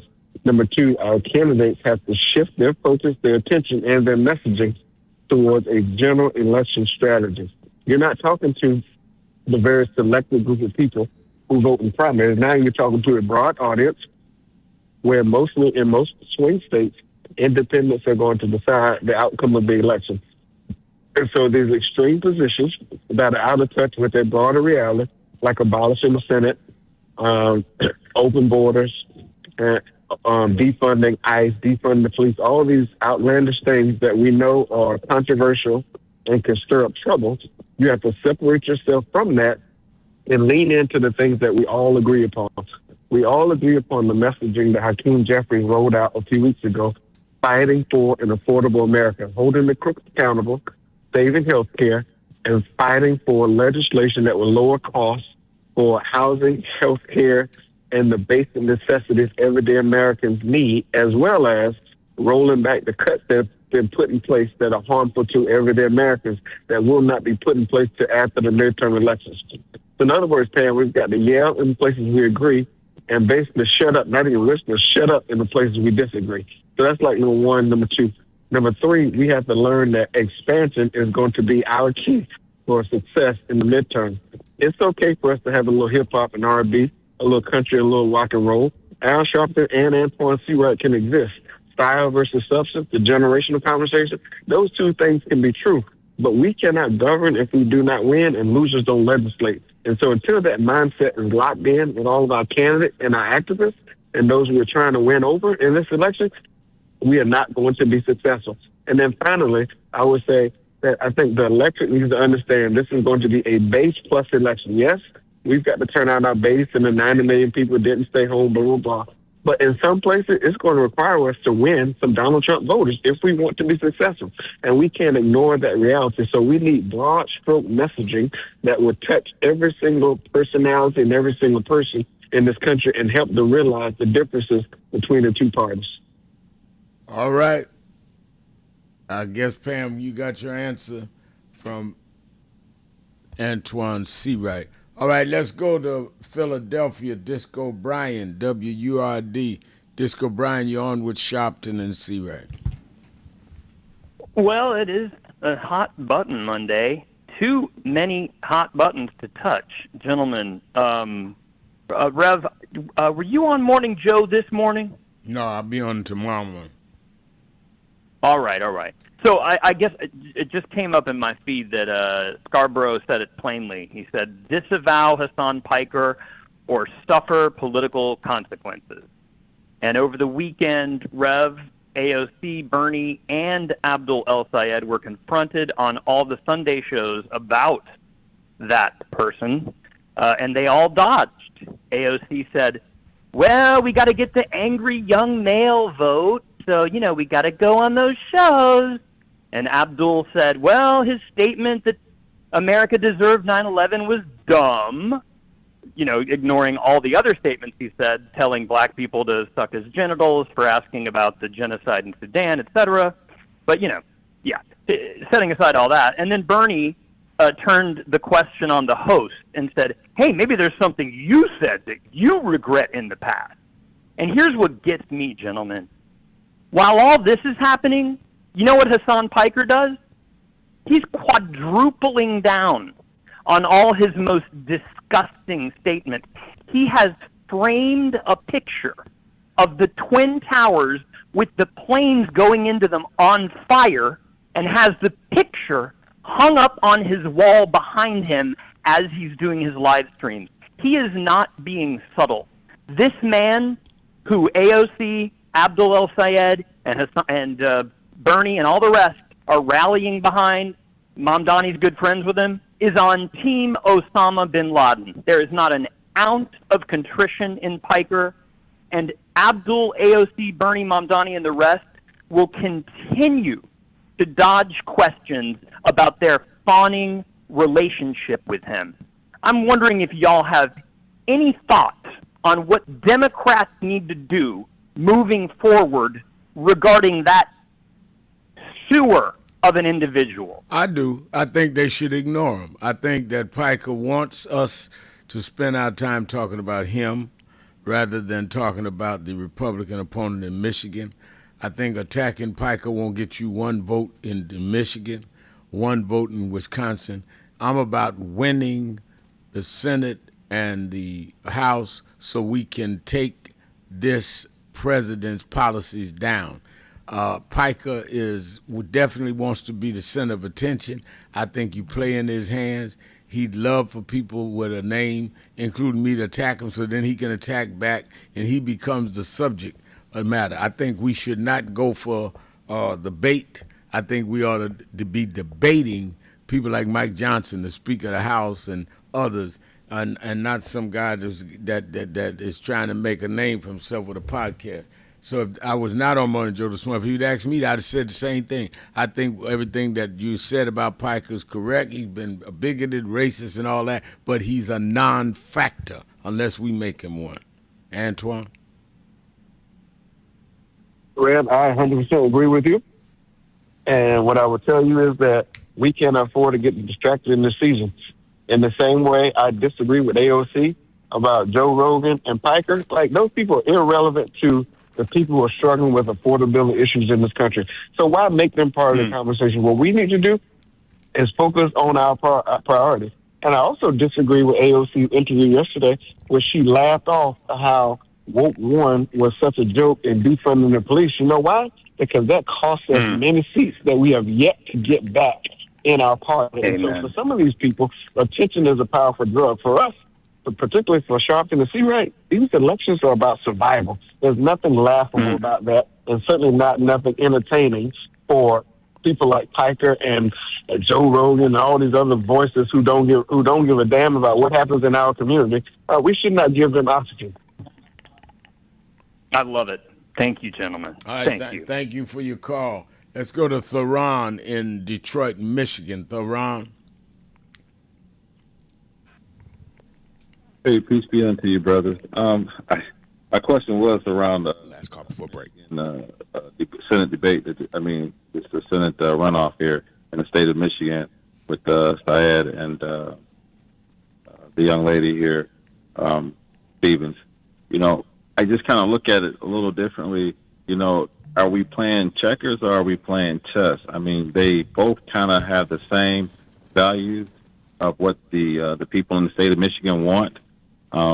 There is one side with Syed's side, they may have a little slight difference, but we can't get everything, but we get the basics of the most of everything that's needed, and it gets to the poor because by law, on the amendment books, the poor is taken care of. It's in the amendments that, but based on your income level, that the government will help support you, but you have to fight to get those fundings put in your community. But it seems like Stevens was doing those things, and it seemed like she would have been a better fight. So I'm hoping that we don't lose the seat in the state of Michigan. That's what it seems like. The Democratic Party may lose the seat in the state of Michigan because Rogers is leaning towards those 1% of the Democrats that he needs to get over the hurdle. That's what I'm seeing. I just, that's my spin on it. I think that people absolutely have the right to vote whichever way they want. But I think the argument was made, Theron, during the primaries that what you said that she was the better had the better odds of winning Michigan come November, and I might stress she only lost by 1%. This was no landslide. Yes. And that's right. She showed though to be mature and noble and put the people and the party above herself. And she embraced El Said, even though they said a lot of derogatory things about her. And I just hope, as you just said, that they do not blow the election. I think that we get one of the fears I have is, and I've had it all my life, is that we get into personality politics. We get enthralled with a charismatic figure and forget our interests and the bigger picture. And the bigger picture. And I think that that is why the Democrats wanted to deal with us the way they dealt with us. And I think that you raise a good point. Thank you for your call. I see. Red, let me add one thing to that. In order for Abdul to be successful in November, he's got to win over the coalition that gave Hayden Stevens the close margin of victory. That was black folks, that was working class folks, and non-college educated folks. So it's not a walk in the park by any stretch of the means. And he's got to win over those Jewish voters who make up a large share of the electorate in Michigan. And so as we continue to have these style versus substance primary conversations, I think they're fine. But at some point in the general election, you've got to think about and talk about substantive issues that will meet a broad coalition of voters in the general election. And guess what? Mike Rogers almost beat Alyssa Slotkin, the current U.S. Senator from Michigan. It was less than 80,000 vote margin. And so in a general election where people sometimes are more angry than informed, this is not a game. So these values and these progressive values that are not necessarily in line with the majority of a general election electorate, you've got to give those things an alteration and change the way you talk about the issues if you want to be successful. Otherwise, you'll win the primary, but we'll continue to win and lose general elections. Absolutely, I agree. Thank you for your call, and thank you, Theron. Let us get ready to take our break. 1-877-532-5797. I see Fahima came on. The message was Reverend Al. They should put forth, or the theme should put forth by the 1972 political convention was unity without uniformity. You are correct, Fahima. I was 18 years old, I was the youngest person on the platform committee at the National Black Political Convention in Gary. I was there, and that is exactly what we came out with. You're right. Let's take a break. Be right back. Keeping it real. Shout. See right. Be right back. Keeping it real.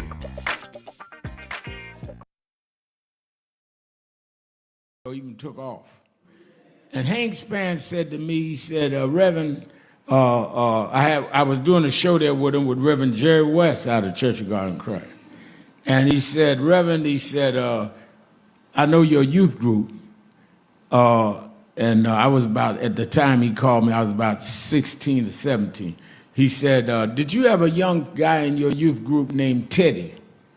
I said, yeah. He said, yeah, well, I got unfortunate news. I said, what happened? He said Teddy was with some other guys, and they were driving near Albany, New York, got into a car accident, and Teddy is dead. I said, no. I said, he came to our meetings. We used to have little youth movement meetings out in Brownsville, and I think he was from down south. He said, yeah, that's right. That's why I called you.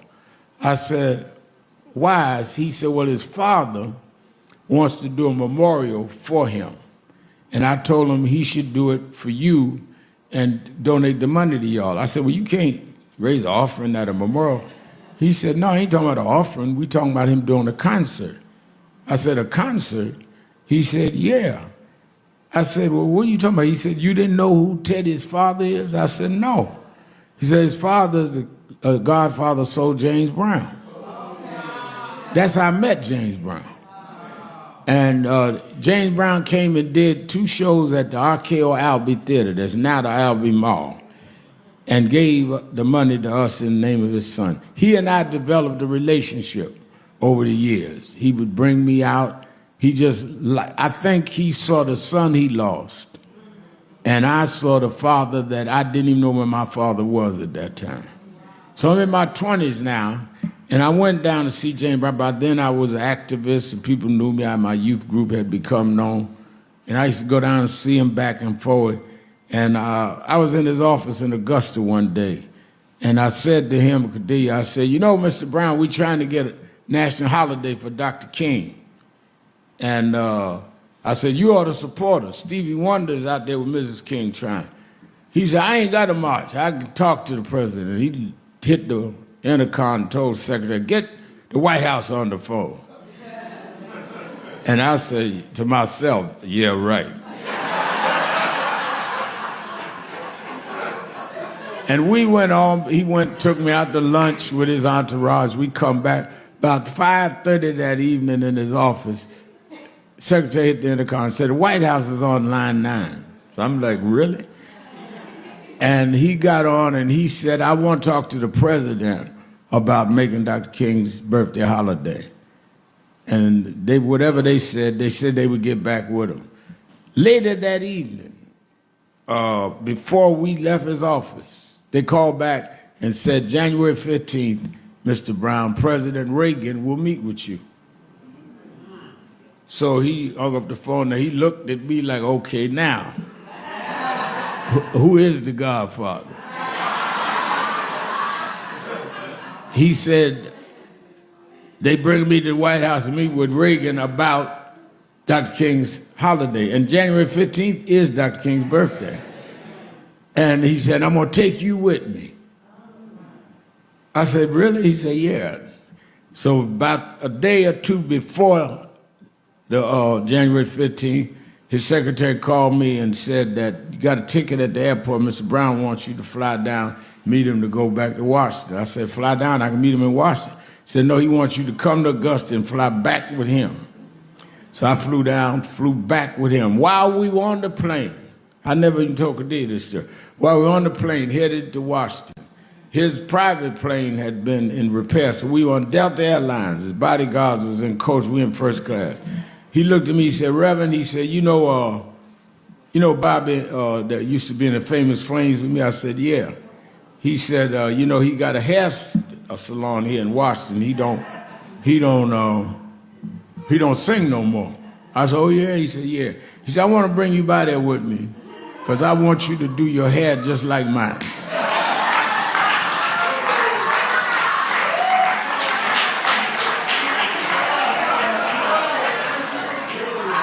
I said, okay. He said, yeah, because when we walk in the White House, they're going to be press everywhere.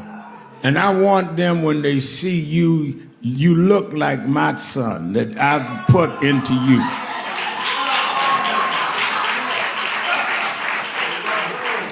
And I said, yes, sir, Mr. Brown. But I looked out the window. He was on the aisle seat. I was next to the window. And I looked at the window. And as I looked out the window, tears kind of swelled up in my eyes, because it occurred to me that my father never asked me to emulate him. And here was a man being a person that made me feel like I was worth him emulating me. And we went and met with Reagan and Vice President Bush, headed back to Augusta. He said to me on the plane, he said, do me a favor. I said, what's that? He said, promise me as long as I live, you'll keep your hair like that. And I said, yeah, but he never understood. What he gave me was a fatherhood that I didn't have. He's the biggest entertainer in the world, wanted me to look like him. Nobody else had given me that. And the only thing that will matter 2 minutes after you're gone is what you did for more than yourself.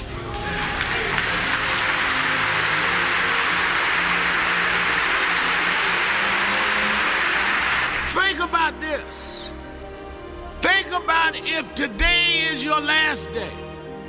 If this is your last service, what can they say about me?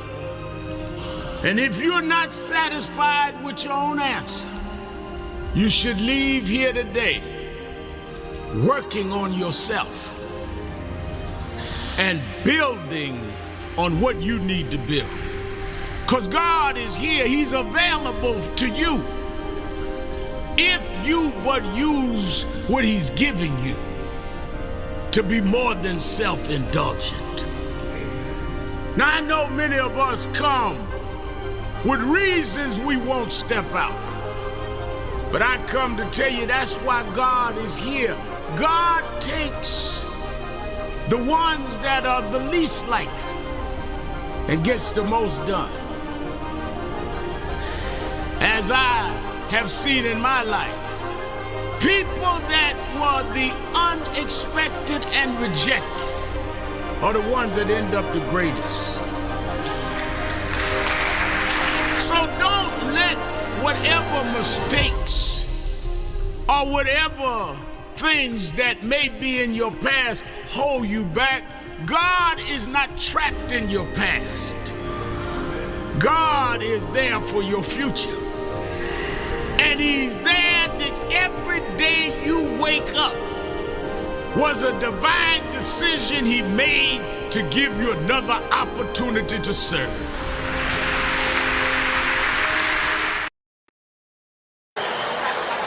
With respect to black culture, there is one person who has been doing this for decades.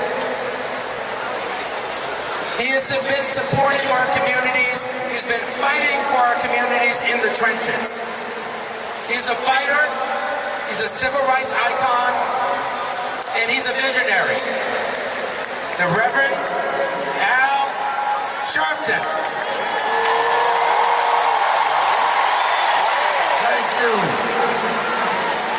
Right now in Washington, D.C., they're having on the National Mall the celebration of July 4th. But what they will not talk about is on July 4th, 1776, black people were slaves in this country. We were not part of the Declaration of Independence.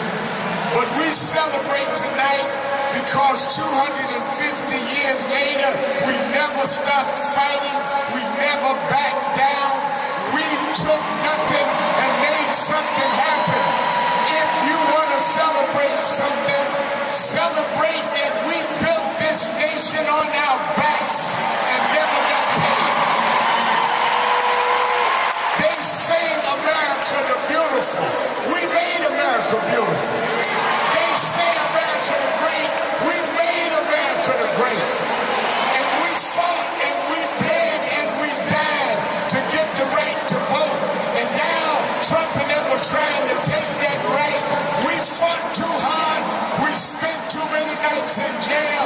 We gonna vote like we never voted before.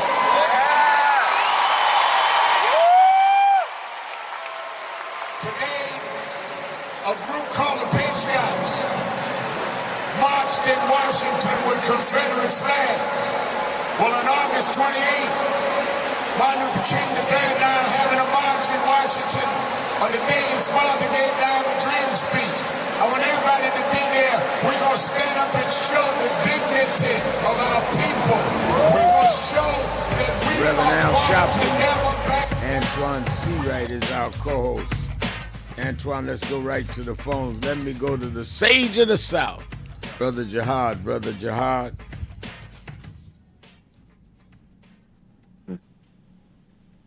Everybody all right? I'm fine. I'm fine. Good, good. You know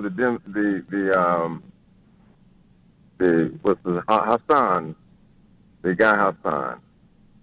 How many Medicaid cuts did he make? I heard today that Trump cutting all of the money, complete money to minority enterprise today. How many things did Hassan cut that the Democrats are for? Trump is doing all the cutting, and the Republicans are doing all the cutting. Right.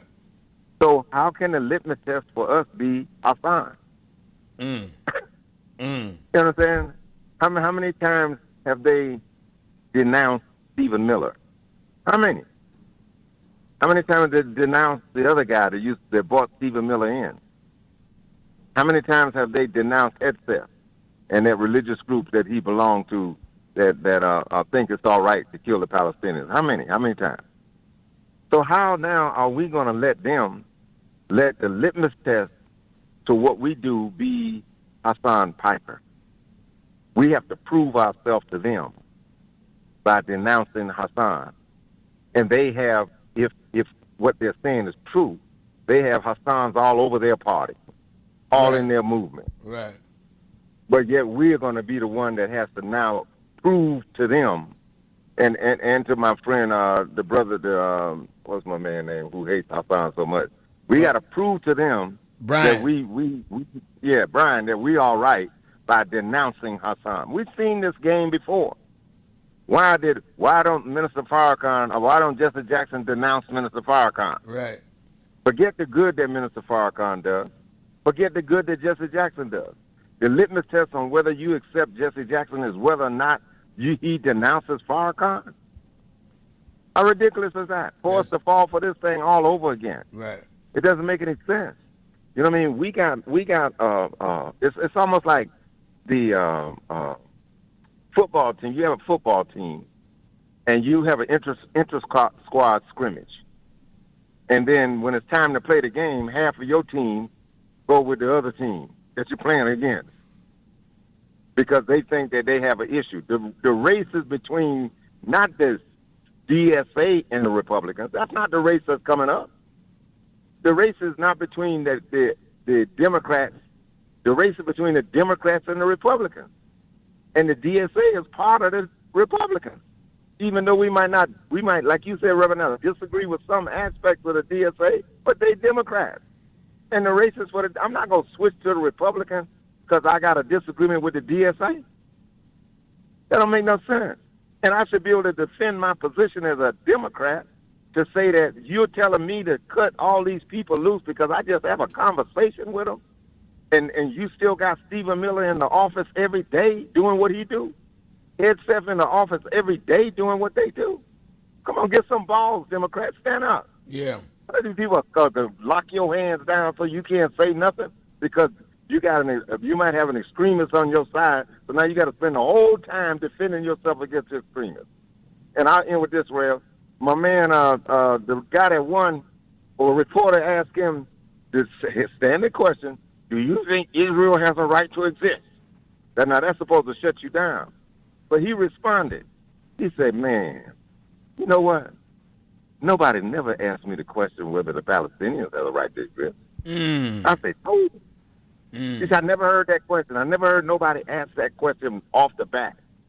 Do the Palestinians have a right to exist?" Come on, Democrats, get some balls and stand up. I mean, people would put you in a corner, and they got all that dirt that they're doing, and you instead of you attacking the dirt, you can start attacking each other. It's ridiculous. Totally ridiculous. Thanks a lot, Red, for listening. All right, thank you as always for your call. I think, Antoine, that we need to really deal with what is the priorities that we need to be talking about rather than eating up airtime, chasing rabbits, we used to say. Rev, you get an amen and a hallelujah from me because you know what? It's a binary choice in November. The voters, as my dear friend Haley Stevens has said, the voters in Michigan have spoken, and so it's time for everyone to get on board with what they've had to say. If Haley Stevens would have won, we would have been saying the same thing. And so this binary choice in November is not Democrats versus others, it's Democrats versus Republicans. And to my dear friend Jihad, who I love and respect so much, I agree 100% with everything he said. My only alteration to the conversation is, unfortunately, our homework is not graded the same as Republicans. We don't get graded the same, so things they can get away with, whether it's right or wrong, we cannot get away with. How Donald Trump behaves, how Hegseth behaves, how Speaker Mike Johnson behaves, nobody on my side of the aisle would be able to get away with that. And so we can't operate under the assumption that it will be or will get the same level of grace. Unfortunately for us, like most of us in Black America, the journey is twice as hard, half as much. So we have to operate in that manner. Anything less than that would be less than politically uncivilized. Absolutely. The main issues that are being framed during these midterm elections, of the main issues, what do you as a political strategist say to your clients, the people that you are with or supporting, that they are to focus on these three main issues that Americans are concerned about? Well, the first thing I tell them is don't get high off your own supply, Rep. Stop believing your own hype and stop believing because you may have had success talking about something does not mean that something is going to get you across the finish line in November. The second thing I tell them, I say just follow the data, follow your nose, follow your people. There's nobody in this country who would disagree that Americans are paying more for their premiums, co-pays, and deductibles because of the lack of action by this president and this Congress. There's nobody in America who would disagree that this president and this Congress campaign on draining the swamp, yet the alligators have gotten fatter, and so corruption needs to be cleaned up and there needs to be accountability. There's not a person in this country who does not agree that we should not be rolling back Medicare, Medicaid, and SNAP benefits. And lastly, there's not a person in this country who does not disagree with the fact that America is too expensive. Housing, child care, senior care, health care, gas, groceries, goods, services, all those things are more expensive now than they was when Donald Trump took office, and the Republicans have not done a damn thing about it. And so if you just look at those three or four things, talk about them however you want, but if you focus your attention on that, there's nothing else to talk about because that zaps up all the oxygen that everyday Americans are thinking and feeling. On your program a few weeks ago, Rev, I call it feelonomics. Economics you and I can feel. Not micro, not macro, but feelonomics. And that's where we have to focus. And I think that, sometimes you can focus people on the wrong things and it doesn't accrue to your winning if you're running for office, and it doesn't accrue to the people's interest. Winning an argument, I understand that Piker has said some outrageous stuff, But winning an argument with Piker doesn't gain anybody anything but Piker. He gets more attention. To stand up and deal with the issues you raise is to benefit the people we're talking about. I can get on here and do a whole hour on Piker and all of them, Tucker Carlson, who I know all of them. And then what benefit it is other than I'm driving up their numbers. That's what they want. Because then they'll be right on their outlets, on their podcasts and on their radio shows or cable show. Let me tell you what Al Sharpton said about me and da-da-da-da. That's all they want. And I think that it is the height of intelligence to not bite debate. That's what they want you to do. And I mean, I'll shake hands and talk to a lot of people I don't agree with. And I'm not going to have anybody assign me to denounce them. I'm going to say what I believe. They say what they believe. And unless they are a factor that's going to matter in everybody's life, I ain't going to waste a lot of bullets on it. I'll say, yeah, I don't agree with them. I think they're wrong. And I move on. I'm not going to preach my whole sermon at a church or my whole Saturday morning message on somebody that a lot of what they were doing, they just want attention anyway. All right, let's get, we should go to a break first before we take the next call. Keep it real. Shopton. Be right back.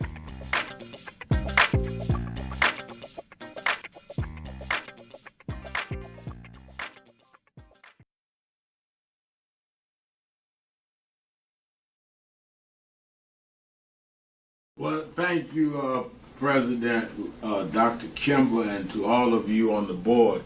I wanted to personally make this appeal from National Action Network and Martin Luther King III and Andrea Waters King, that we've been moving around the country organizing to deal with the question of redistricting when they have used the Supreme Court now to redraw lines that will in many ways break up majority black voting districts. It means that they dilute the strength of our community. It will cost probably 19 members of the Congressional Black Caucus. But as important, if not more important, it will not address the needs of those constituents because they don't have a block vote to say we're going to put in somebody that wants to do what is right for us or not. And that does not necessarily all the time mean a black person, but it gives them power. In Memphis, Tennessee, the majority black district congressman supported and reelected several times by the blacks there was a white man named Cohen. So we see this as an undoing of the Voting Rights Act of 65 and the Civil Rights Act of 64. So on August 28th, we've asked people from around the country to join us in Washington, D.C. for a mass march. We've had some marches and rallies in Mississippi, some in Montgomery and Selma, but we need a national march led by the clergy, led by the faith leaders, like it was in the 60s, that will say it is a moral outrage that we would, in a time like this, disenfranchise wholesale black voters by repealing the Section 2 of the Voting Rights Act and by turning the time back. We've heard from a lot of groups, but we need this to be church-led. National Action Network is appealing to you, the president. Reverend Dr. Boise Kim has been on our board for years and knows this well, and the many of you that are on the board. But we need to send a national message in a peaceful, nonviolent gathering led by the clergy, along with Dr. King's son, and along with his daughter-in-law, and along with other leaders. But it's time to dramatize it. We see the No Kings March. We see everybody out there rallying. Where's our voice when we're the ones being disenfranchised? We're the ones being attacked. And I think that if we would stand up, the people will step up because the people understand the gravity of the hour. And I think that we are called upon at this point in history to do what those leaders of the black church did before our time and in our childhood. So I thank you, President Kimball, for giving me an opportunity to make the appeal to the board itself. You have the information. We're going to have buses from all over the country. Those churches that have buses, we give information. Those that don't, we're willing to help supply them. But we need to show a big number right in the nation's capital. History should not say they stripped us of everything and there was not a national response led by the black church. Thank you very much for these few minutes.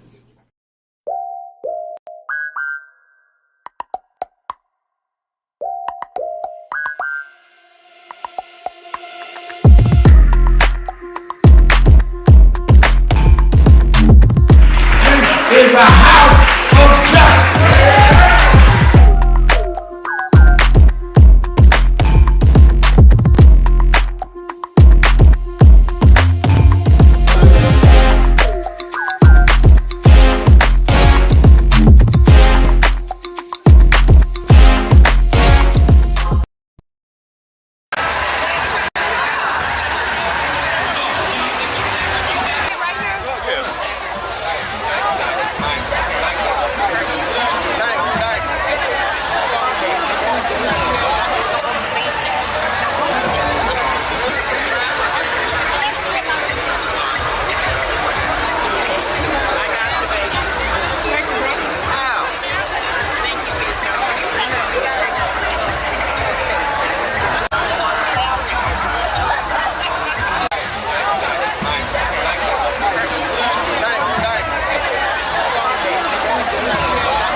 Thank God I was blessed to have both in my life, both historic, strong figures.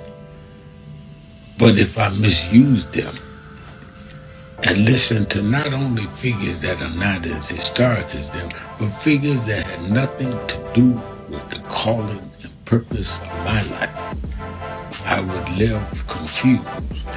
I'd be double-minded. I'm clear. And what I want you to do is be clear. Clear on who you are and why you are. And a lot of that will be exposed to you and others by who you are around and who you allow to enter your head. Keep people at a distance that only have a distant and unclear vision of who you are and who you are supposed to be. They could be your blood relatives, but they could not be the ones that accompany you toward what you ought to be about. Everybody good to you ain't good for you. Everybody that makes you laugh sometimes end up making you a joke.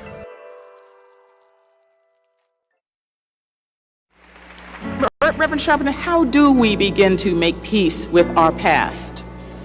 I don't think it's our obligation to make peace with our past. I think it's our obligation to learn from our past and to understand that soon we gonna be the past. I mean, a lot of us act like we gonna be permanent and that the past is the past. If we draw on the strengths of the past and uphold the dignity and the integrity of our people, and then perform it at our highest level in our generation, as Dr. Moss said, that's our obligation. You know, one of the reasons that I've been so concerned about this cultural tone that we're in now is a lot of us have lost the dignity that our community has shown from Jamestown to now. I've questioned some of the artists that no longer sing to uplift us. And there's never been a generation that didn't use our music and our culture to lift us up. And the excuse is where they say, well, we just want to show what's there. but we never just accepted what was there. We always looked at what was there and looked through it and brought our people the way it needed to be. So in slavery time, we were singing Go Down Moses and Swing Low Sweet Chariot. We wasn't singing about the cotton picking nigga in the field. That's what we saw, but that's not what we sang. In slavery,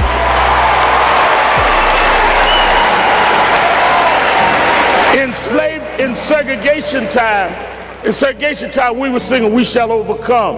Ain't gonna let nobody turn me around. We wasn't singing the hoe in the back of the bus. So where is this coming from? And that's what we need to challenge. I wish, all of this about our friend Barack announcing today, I wish Obama had announced here, because Lincoln did not free us. The abolitionist movement freed us. Lincoln accommodated to freedom fighters. He was not a freedom fighter. Kennedy accommodated the king. Johnson accommodated the king. We got to quit giving the wrong people credit for our history. Keeping it real. Keeping it real. Keeping it real. I'm your host, the Reverend Al Sharpton. Our co-host is Antoine Seawright. Let's go to Kenny in Florida. Antoine, Kenny. Reverend Al. Yeah. Reverend Al, Antoine, good evening. Pleasure to be on with you all. Antoine said something earlier. We have to look at the general election, and I think one of the things that we sometimes don't understand is that this is a numbers game. So instead of trying to outnumber the Republicans, we need to have a long game that outnumber the Republicans. When I say that, what I'm saying is Americans who are not Republicans outnumber the Republicans. So we don't want to make it just a black issue. We want to make it an American issue, because the gas prices ain't just risen on black folks. It's risen on Americans from all aspects of life. And I think if we can get those independents, like Antoine was saying, to understand our issues, then we have the numbers to go from there. My other issue is in the community. I have two children that graduated from Florida A&M. And one of them ran for SGA president. And one of the things that she said to me, and I had to love this child for this, she said, Daddy, as freshman senator, sophomore senator, and Senate president, I wanted to run for SGA because I wanted to motivate my classmates to get out and vote. She said only 16% is voting. So if only 16% is voting for their own leadership in college, how many of those are actually voting in the elections in subsequent life? Wow. We were upset about Charlie Kirk and his plan, but we need to emulate the Charlie Kirk plan at the HBCUs to get our kids out and get them involved, because all of us are hurting without the lack of their support. I couldn't agree with you more. And I think that your daughter's strategy is the right strategy, that you've got to go out there and motivate people and get them focused on the right thing. If you go at the wrong argument, you win the wrong fight. You win an argument, but you haven't won anything. So you can tear up the Democratic Party, if that's the party of your choice, and say y'all got to attack this podcast or that one, and everybody get to fighting about that, and Rogers wins. You ought to be dealing with him, not somebody with a podcast that's trying to get more people to listen. Reverend Al, about this Piker issue, if we get focused on that, and you're absolutely correct, then we're distracted. That's right. So I laugh about things that I've grown to mature in. You and I have met several times. So I'm one of your Kappa D9 brothers, and I know you're a good Sigma man. Right. I've hung out with right. Pastor Holmes and Don Tolliver and some of the others. But here's what I look back and laugh at. I used to cry when the Lakers lost to the Celtics. Wilt Chamberlain was my guy, and then all of a sudden I pledged Kappa almost 50 years ago and realized, damn, Bill Russell's my frat brother too. Right. And then when you understood that these guys did Thanksgiving dinners together and what have you, or when you understood that Jesse Jackson and Farrakhan did certain projects together, Right.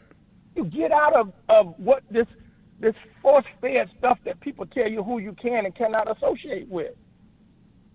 And you start understanding who is truly on your side. That's right. And that is what we have to get outside of. We've always been divided from slavery. We had the bright-skinned Negroes and the dark-skinned Negroes. That's right. We're used to them giving us reasons to be divided. We need to find reasons to come together, especially now in this election, more than anything. Last point, you said you and Trump are from the same city. Well, me and DeSecca has graduated from the same high school. Wow. I'm 20 years older than him. But he graduated from the same high school. And the brothers that went to school with me, we had track, we had football, we had basketball, we had the girls. He played baseball. He was a jock. Right. So he didn't come from a racist situation. It's not he didn't come from around black folks. He did. Wow. That's good information. Thank you. That ain't being told. No, Kenny, thank you for your call. You know, Antoine, that's the real deal. I could sit up here and attack whatever his name is, Piker, for an hour to 3 hours I'm on every day. But I'd rather spend my time talking about why a black guy named Byron Daniels should not be the governor of Florida, even though he's black, because that will lead to some results. The only thing I get out of attacking Piker is Piker would have more people on his podcast. Well, again, Red, style versus substance. I think that's where we're at in these political debates. What you mentioned, Piker, that's a style conversation. Substance is why these people are ripping away our health care, why everything is more affordable, and why people are dying because of their lack of action on the major issues, and why we've had the worst economy in the past 4 or 5 years.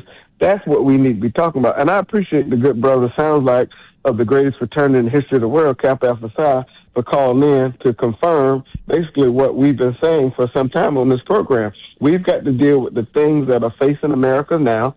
Our coalition does not look like the Republican coalition. It's going to be a multi-generational, multicultural, multi-philosophical coalition that's going to win, and no election is like any other election. So what happened with Obama, what happened with Biden, what happened in the midterms in 2004, 2006, 2010, none of that matters, because today is a different environment, a different time period, different candidate, different things we have to wrestle with. But guess what? The same strategy is going to win. We've got to beat them by having more people vote for us and our cause. That is the only way you're going to win. That is exactly what I'm talking about. Let's go to Bernita in Ohio. Bernita. Hello, Rev. How are you? I'm doing well. How are you? I'm good, and hello to your guest. It's been a long time, Rev, since I've been able to call in, probably over a year, because I DoorDash, and so I'm usually driving and collecting orders. Oh, but okay. Today, I put my DoorDashing on hold because this morning, and I watch Morning Joe every morning, and I looked for you to be on there, but you wasn't. No, but I want to. I'll be on tomorrow morning. Joe, I wanted to talk about Joe Scarborough and the one guy that came on that used to be a sports guy, and now they got him on there all the time. Pushed back when Joe wanted the Dr. Syed to denounce that Piker guy. I never heard of him. I have never heard of him, and if I ask my friends, they won't know who he is either. Why are we denouncing somebody that the majority of us do not know? Wow. And why does he have to denounce Piker? Nobody should be raped, Reverend Al. We all get that. Not the women in Gaza, not the women in Palestine, not even the women in America. So we have a tendency to want to pluck the beam out of other countries' eyes, and we got a moat in our own. Wow. He's hollering. I mean, he was going off about the women being raped, yet They put a man as a permanent attorney general who will not help fight for these women that was raped by Trump and all the rest. We talk 250 years they celebrated. Okay, fine. But when we trace our history, it wasn't no glorious history back through these 250 years. They got mad, Joe did, because the guy that called you talking about with the burning of the planes that hit, he said it, others have said it, but Rev, they'd be surprised of how many people think that, yeah, the United States got what they deserve. Just because people don't speak it don't mean they don't think it. That's true. As for the Democrats, we need to, Hassim, stand up and tell them we are a big tent, and we welcome everybody into our big tent.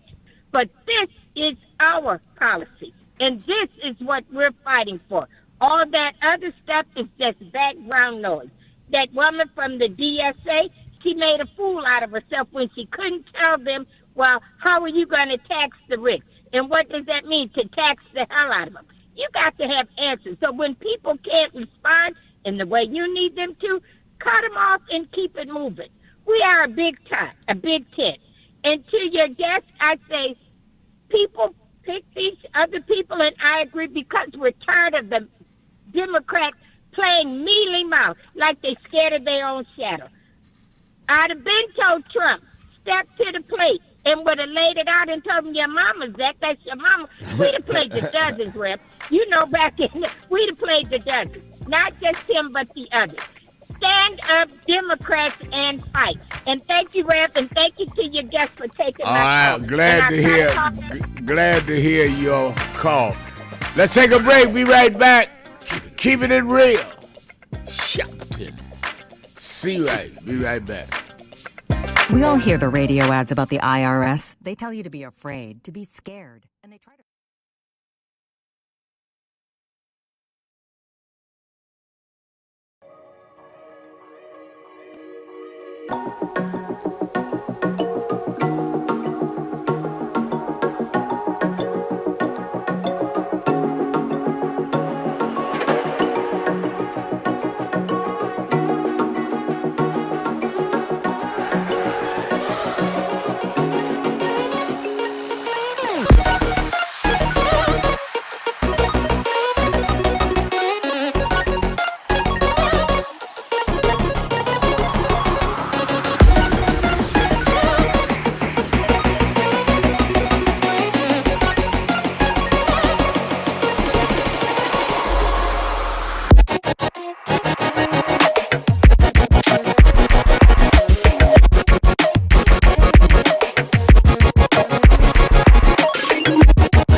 So we are fighting. That's why I said to deal with this DEI situation, you must be disciplined and do study, because unless you do structural change, we'll keep coming right back to this over and over again. I spoke Wednesday night at Yale University, and I told them students, some of those brightest students in the country, Yale, Harvard, I spoke at Yale, and told them there is a structural problem, which is why Trump and Vance and President Elon Musk, they can come in and put us backward because the structure was never corrected. They walk in the door and say NDI, because structurally they can make that stand. We've got to break the corporate world from doing it and then straighten out the structure of how this country is.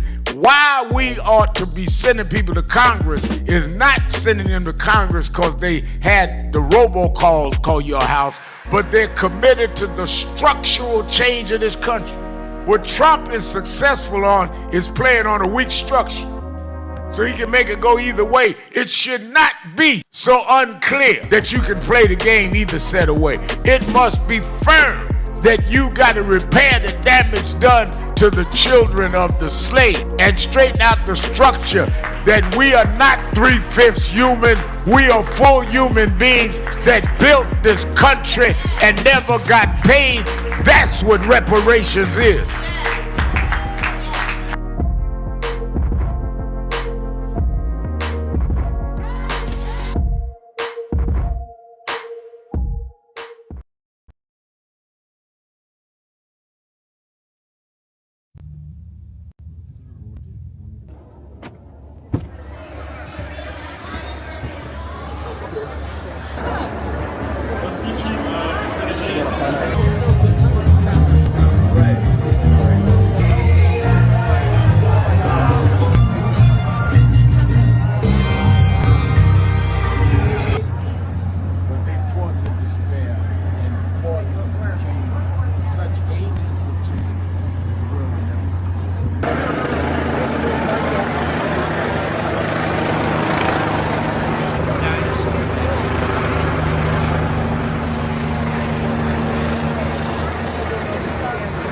I'm surprised to see you here. Kathy Birds. Yeah, Kathy Birds. How are you?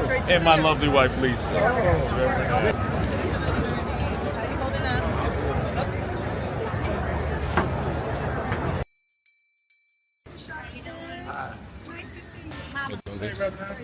How you doing, sir? All right. It's Claudette Williamson from Atlanta, Georgia. And the last time I saw Reverend Sharpton was in New York City at Sylvia's.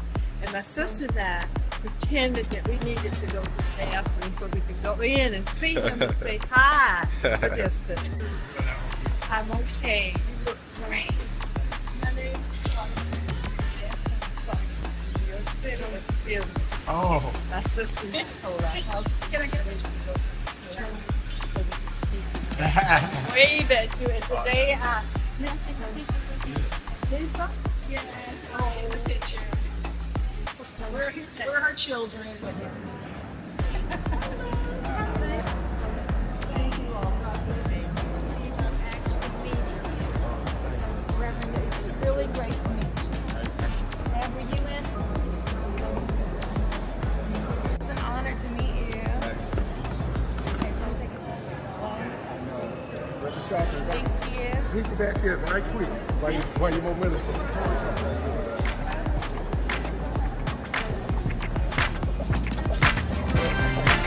One more, please. You lost him. Keeping it real. Keeping it real.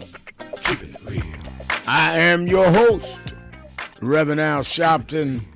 Antoine Seawright is our co-host. Don't forget Politics Nation with Al Sharpton live at 5 p.m. every Saturday and Sunday. You will not regret it. And I keep getting all kinds of responses as I move around the country. And I'm going to keep on keeping the momentum of the show. August 29th, the day after the March on Washington, will be the 15th anniversary of Politics Nation with Al Sharpton live on MSNBC. It started now, MS Now. and the company transition. And one of the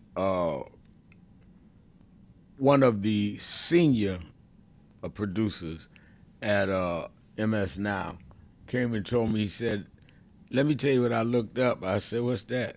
He says, you are the longest surviving black host of a cable TV show in the history of cable.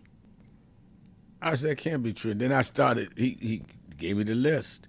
And some of them that did well did 6, 7, 8 years. That was it. So because of you, the audience, we doing 15 years and counting. Also, Saturday Action Rally at the House of Justice. We had a great rally Saturday. I'm looking for you this Saturday. I will be there at the House of Justice, 124th Street in Morningside. Really, it is 6 Hancock Place, 9 a.m. to 11 a.m. If you're not in the New York area, you can watch it live on Impact Television, on nationalactionnetwork.net, on YouTube/NAN or /NAN, or on the AME Zion channel network. All roads lead to Washington, August 28th. They have taken out the heart of the voting rights bill. We need to stand up on voting rights, on the DEI, where it has cut many contracts and jobs, and we need to stand up on the whole issue of what we are going to do about the concerns we have in our community. I think more than concerns, but definitely concerns about where we're doing criminal justice system. This is the first time in history that we cannot look to the federal government when we have a problem with the local government doing a fair investigation, as in the case of Mississippi.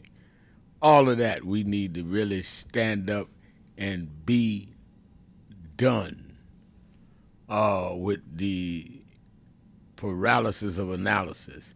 And let's put some leather in the street. The strategic plan is to really show the force.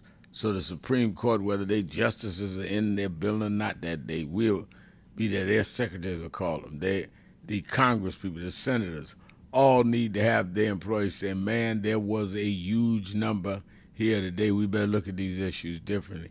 And then turn that. One of the things we're going to do is outline at the march your assignment. We're going to have people sign up to be part of what we call the voter brigades. We need you at the polls in Georgia, in Florida, in Mississippi, in Tennessee. So, and we're going to provide cameras so that people, if ICE shows up, start filming. People that have the right, we have got to protect this vote. And so Washington is a call to arms, and then we get the assignments. And for you that have not signed up for the march, go to nationalactionnetwork.net, nationalactionnetwork.net, or call the toll-free number right now at 1-877-626-4651, 1-877-626-4651. And I see Joseph Simmons on the message board said, Reverend Al, we love you, my Libra brother. Please run for president in 2028. God got you. No, I'm going to have a lot to say about the presidency, but I'm not going to run, Joseph. I'm not even going down that way. Let's go to Brother Jacob in Philadelphia, WURD. Brother Jacob. Peace be unto you, Reverend Sharpton, and your global listeners, and then Brother C. Wright. And I tell you, Reverend, now he's sure enough seeing right every time I hear him talk. I know you proud of him, you know. Oh yeah. And I keep hearing people what the Democrats should do. All the Democrats got to do is keep telling the truth and keep their eye on the prize, which is the House and the Senate, right? And keep it moving, because again, it hurts me to see there's black and white Americans that's in this Trump cult, and that's exactly what it is. Because in a cult, the leader can't do no wrong. I don't care what he do. Right. And they, and something you read on the message board where the guy was saying that Donald Trump is not a racist, right? Now, I mean, come on, man. And sound like he, it could have been a black guy, because we got here in Philadelphia black people that call and lift Donald Trump up. How, I don't know, But my thing is, how can you see yourself as superior when you so numb and dumb about just common sense stuff, right? Now you take, they talking about woke, on that thing, he was talking about woke being bad. Now, the opposite of woke is sleep. Right. So you mean to tell me you listening to somebody that tell you, I need you to stay asleep, when all of the scriptures, the main Bible, Quran, tell you to wake up from your grave of ignorance, it even speaks about, right? And you sitting here letting somebody tell you that it's better for you to stay asleep. What are we going to do, Reverend Al, other than, we got to put everything we got against this and pray for these people, because I don't want, white or black, I don't want for Americans to be that dumb. What you say about it, Rev? I'd say exactly right. I think that one of the signs of maturity, politically and in other areas of life, is to don't be distracted where you major in minors and minor in majors. We are in a critical time. Affordability has become something that we cannot endure in the average family. We need to get past this foolishness that they wanted to play us into. Antoine, I remember when Trump had folks arguing about whether Barack Obama was born here or not, and said he was going to have his birth certificate displayed. And he strung people along for a long time and never came up with the birth certificate. Obama just ignored him and just kept doing what he's doing and won for president. That's what you have to do. Obama didn't get out in the alley behind Trump Towers and say, bring me, where's the birth certificate? That's what he wanted. And we have got to be mature enough to pick our fights, but pick the fights that are victories for us, not just helping the other person get attention. Thank you, Rev. I think you're right. Rev, I think you're spot on. A lion never turns around when a dog barks, because the lion knows his place in the jungle. And I think we've got to prepare and govern ourselves as if we were lions, because distractions can come in many forms. It can come in forms of tweets, Instagram posts. It can come in the form of rhetoric from supporters of Donald Trump. It can come in the form of podcast hosts, radio hosts, and others. But we've got to stay focused on the mission. And the mission is to win in November, because this is a life or death survival election for Sharpton and Seawright's community. All right. And, Brother Jacob, a lion never turns around when a dog barks. Oh, that's right. Seawright said that. You know how Baptist preachers steal everything. You know you're going to hear that again. Let me thank Antoine Seawright. Let me thank everybody that called in, listened in, you that called in and couldn't get through, but hung in there anyhow. Remember, whatever you do, wherever you go, however you feel, tell somebody, tell anybody, tell everybody. Reverend Al told you personally, keep it real. Keep it real. Keep it real.